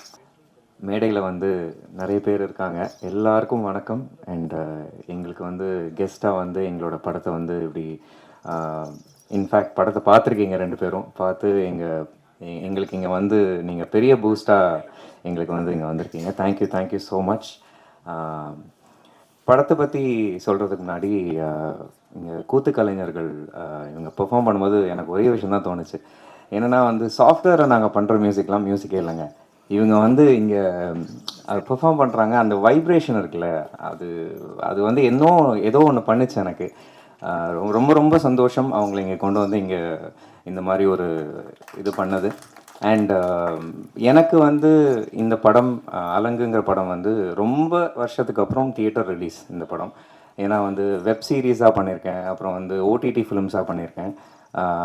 விலங்குன்னு ஒரு வெப் சீரிஸ் பண்ணேன். ஸோ அது பார்த்து தான் வந்து சக்தி பிரதர் வந்து நமக்கு என்கிட்ட வந்தார். அதில் வந்து இன்ஃபேக்ட் இந்த மாதிரி கலைஞர்கள் நிறைய பேர் வந்து ரெக்கார்ட் பண்ணுறதுக்கான வாய்ப்பு எனக்கு கிடச்சிது. அதே மாதிரி அலங்கு படத்துலையும் வந்து நிறைய பண்ணியிருக்கோம். ஏன்னா வந்து ஃபாரஸ்ட்டு, அப்புறம் வந்து ஏன்னா பார்டர் தமிழ்நாடு கேரளா பார்டர்னு வரும்போது ரொம்ப மெனக்கெட்டு நானும் டைரக்டரும் நிறைய டிஸ்கஸ் பண்ணோம். பேக்ரவுண்ட் ஸ்கோர்னு வரும்போது நிறைய டிஸ்கஸ் பண்ணோம். இங்கே இருக்கும்போது சவுண்ட்ஸ் ஒரு மாதிரி இருக்கணும், கேரளாவுக்கு போனதுக்கப்புறம் சவுண்ட்ஸ் வேறு மாதிரி ஆகணும், அப்புறம் ஒரு கேரக்டருக்கு ஒரு தீம் வச்சுருக்கோம். நிறைய லைவ் போகணுங்கிறது என்னோட ஒரு விருப்பமாக இருந்துச்சு. இந்த படத்துக்கு மட்டும் இல்லை, எந்த படத்துக்காக இருந்தாலும் லைவ் இன்ஸ்ட்ருமெண்ட்ஸ் இருக்கணுங்கிறது தான் என்னோட ஒரு விருப்பம். ரொம்ப வந்து கீபோர்ட்லேயே வந்து எல்லாத்தையும் பண்ணி ரொம்ப போர் அடிக்குதுங்கிற அந்த ஒரு ஃபீலிங் எனக்கே வருது. ஸோ அப்படி இருக்கும்போது கொஞ்சம் நாம் கொஞ்சம் சவுண்ட்ஸாக கொஞ்சம் வித்தியாசமாக கொடுக்கணுங்கிறது என்னோட ஆசை. எல்லா படத்துலையும் நான் அது பண்ணுவேன், பட் இந்த படத்தில் இன்னும் அதிகமாகவே பண்ணியிருக்கேன். ஏன்னா வந்து படம் ஐநோ ஸ்கிரிப்ட் அதுக்காக டிமாண்ட் பண்ணதுனால சாங்ஸாகவும் சரி, பேக்ரவுண்ட் ஸ்கோராகவும் சரி நிறைய மெனக்கட்டு பண்ணியிருக்கோம். அண்ட் ஆக்டர்ஸ் ஆகட்டும், டெக்னீஷியன்ஸ் ஆகட்டும், எல்லா டிபார்ட்மெண்ட்டும் வந்து ரொம்ப ரொம்ப ரொம்ப மனசுலேருந்து, பாட்டம் ஆஃப் த ஹார்ட்லேருந்து நாங்கள் வந்து இந்த படத்துக்கு ஒர்க் பண்ணியிருக்கோம். ஸோ அது உங்களுக்கு படம் பார்க்கும்போது உங்களுக்கு தெரியும், ட்ரெய்லரில் தெரிஞ்சிருக்கும்னு நினைக்கிறேன். படம் பார்க்கும்போது நிச்சயமாக தெரியும். நாங்கள் ஒரு சின்ன டீம், ஆனால் வந்து எங்களோட ஃபுல்லஸ்ட் பொட்டென்ஷியல் போட்டு நாங்கள் அதுக்கு ஒர்க் பண்ணியிருக்கோம். ஸோ எல்லோரும் சப்போர்ட் பண்ணுங்கள். ஏன்னா நீங்கள் சப்போர்ட் பண்ணிங்கன்னா தான் வந்து மக்களும் வந்து எல்லாருக்கும் வந்து இது போய் சேரும் அப்படிங்கிறது என்னோடது. So thank you so much for the opportunity. நான் சொல்கிறது அலங்கு சக்திவேல் சார்ன்றதோட அவர் கூட நம்ம என்னங்கய்யா, அவர் கூட எப்போ பேசணும் இருங்கய்யா ஐயா ஸ்பாட்டில் எப்படி வேணால் கத்தி அங்கே வேலை பார்த்துடலாங்க ஐயா. மீடியாவுக்கு முன்னாடி பேசுகிறது கொஞ்சம் எப்போவுமே பதட்டமாக தான் இருக்குது சார். 80 படம் பண்ணாலுமே இன்றைக்கும் பேசும்போது பதட்டமாக தான் இருக்குது. சக்திவேல் சார் வந்து எப்படின்னா, ஒரு சிலர் கூட எவ்வளோ பேரை நம்ம படத்தில் ஒர்க் பண்ணுறோம், எவ்வளோ பேர் கூட நம்ம ட்ராவல் பண்ணுறோம், பார்க்குறோம், கொள்கிறோம்.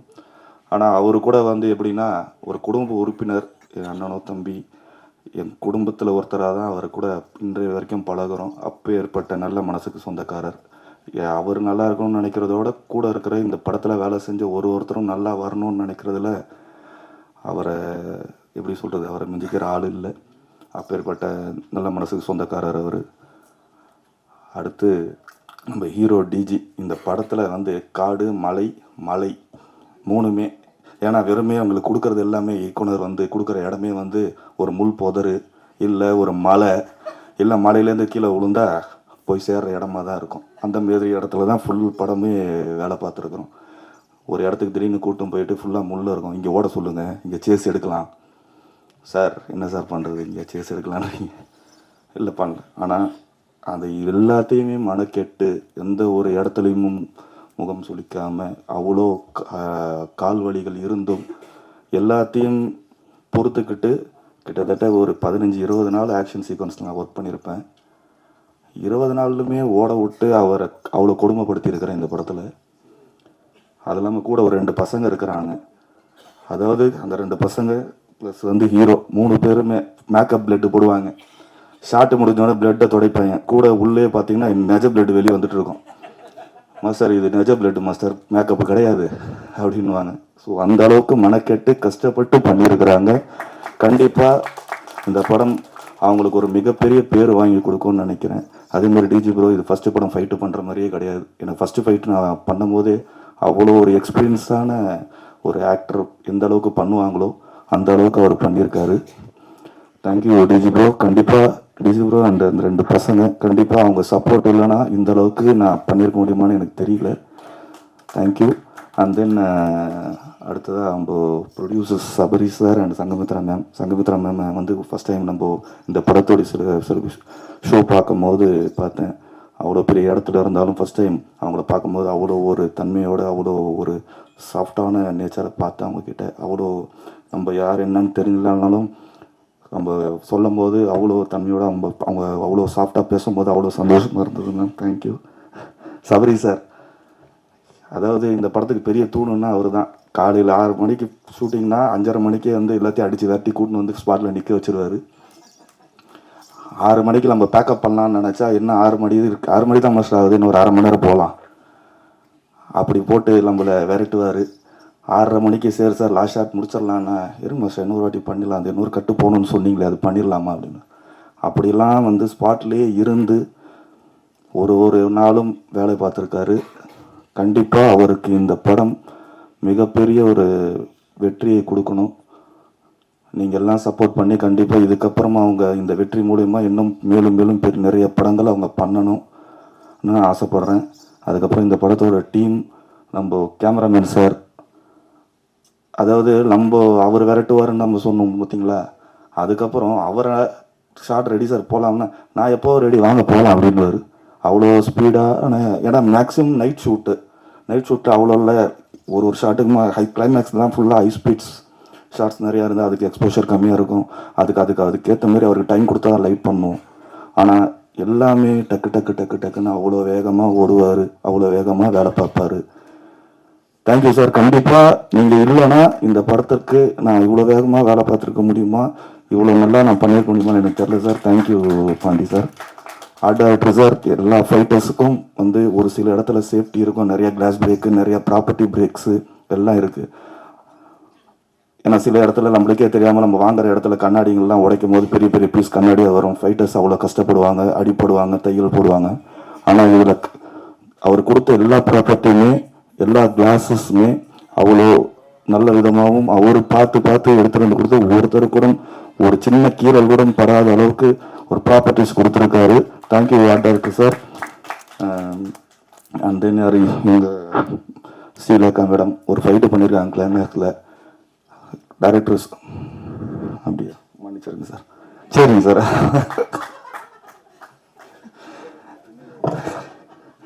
சரிங்க சார். நம்ம சக்திவேல் சார் அவர் எந்த படம் பண்ணாலுமே அது வெற்றி தான். அவர் எப்படி சொல்கிறது, ஃபஸ்ட் டைம் அவரை போய் மீட் பண்ணும்போது படத்தை பார்த்துட்டு சார் அந்த ஃபைட்டை பார்த்துட்டு சார் ஃபைட் எக்ஸ்ட்ரானரியாக பண்ணியிருக்கீங்க, சூப்பராக பண்ணி அந்தமாரி ஒரு பெரிய மனிதர்கிட்ட வாழ்த்து வாங்குறதெல்லாம் எனக்கு அவ்வளோ கௌரவமாக இருக்குது, சந்தோஷமாக இருக்குது. Thank you Sakthi sir and Arun Visha sir, thank you for coming sir. Tamil sir, thank you for coming here and எல்லாருக்கும் சொல்லிட்டு நினைக்கிறேன் சார். நம்ம இல்லை அப்பானி சார் பாவம் ஒரு கிளைமேக்ஸில் குண்டு வைக்கும் போதெல்லாம் அவர்கிட்ட சொல்லவே இல்லை. இல்லை இல்லை சார், டீசர்ல இருக்கிறதுனால சொல்கிறேன் சார், டீசர்ல இருக்கிறதுனால சொல்கிறேன் சார், டீசர்ல அந்த ஷாட் இருக்கு சார். குண்டை வச்சு போட்டு சொல்லவே இல்லை அவர்கிட்ட, நின்றுக்கிட்டே இருக்காரு ஷாட்டில். சார் நடிக்கிறது மட்டும் தான் நான் க்ளோஸ் பண்ணுறேன். ஆமாம் சார், ஏன்னா எங்கே நான் குண்டு வைக்கிறேன்னு சொல்லிட்டு ஃபஸ்ட்டே ஓடி போயிடுவாங்கன்றதா சொல்லவே இல்லை. ஷார்ட் ரெடி, டேரக்டருக்கு தெரியும், கேமராமேனுக்கு தெரியும். முடிச்சுட்டு ரெடி சார் போகலாமா சார், டேக் போகலாம், ரோல் கேமரா ஓகேம்மா சார், ரெடிமா சார், ரெடிமா சார், ரோல் கேமரா ஆக்ஷன் ஒன்று டமால் கொண்டு வச்சு ஒரிஜினல் ரியாக்ஷன் இருக்கும் சார் அந்த படத்தில், அதை பாருங்க. Sorry sir. And then thank you. பத்திரிகை நண்பர்களுக்கு ஒரே ஒரு ரெக்வஸ்ட்டு, படம்லாம் எப்போவுமே ரிலீஸ் ஆகும்போது படத்தோட கதை எல்லாமே ரிவ்யூ பண்ணுவீங்க, நல்ல விதமாக நல்ல படங்களுக்கு நல்லதாக சொல்லுவீங்க, இந்த படத்துக்கும் நல்லதாக சொல்லுவீங்கன்னு நம்புகிறேன். ஏன்னா படம் கண்டிப்பாக நல்லா வந்திருக்கு, படத்தை நாங்கள் பார்த்துட்டோம். அதேமாரி பர்சனலாக எங்களோட ஒரு ஃபைட் மாஸ்டராக என்னோட ஒரு ரெக்வஸ்ட்டு, படத்தில் எல்லாமே எழுதுவீங்க, ஒரு சிலர் மட்டும்தான் இந்த சண்டை காட்சிகளையும் குறிப்பிட்டு சொல்லுவீங்க. நாங்களும் ஒர்க் பண்ணுறோம், நீங்கள் சொல்கிற ஒரு கெட்டதாக இருக்கட்டும், நாங்கள் பண்ண கெட்டதாக இருக்கட்டும், நல்லா பண்ணாலும் சரி நல்லா பண்ணாலும் சரி, நீங்கள் சொல்கிறதுனால நீங்கள் போடுற ரிவ்யூ, அதாவது நாங்கள் சம்பாதிக்கிறத விட நீங்கள் எழுதுகிற எழுத்துக்கள் தான் எங்களுக்கு அதோட அதிகமான சம்பளமே. நீங்கள் நல்லா பண்ணாலும் நல்லா பண்ணலன்னு சொன்னீங்கன்னா அதை நாங்கள் திருத்திப்போம், நல்லா பண்ணணும்னு சொன்னீங்கன்னா அதை பூஸ்டாக என்கேஜாக ஏற்றுக்கிட்டு இன்னும் சந்தோஷத்தோடு இன்னும் நல்லா பண்ணணும்னு நம்புவோம். தேங்க்யூ. உங்களோட சப்போர்ட் இந்த படத்துக்கு இருக்கணும்னு நினைக்கிறேன். நன்றி.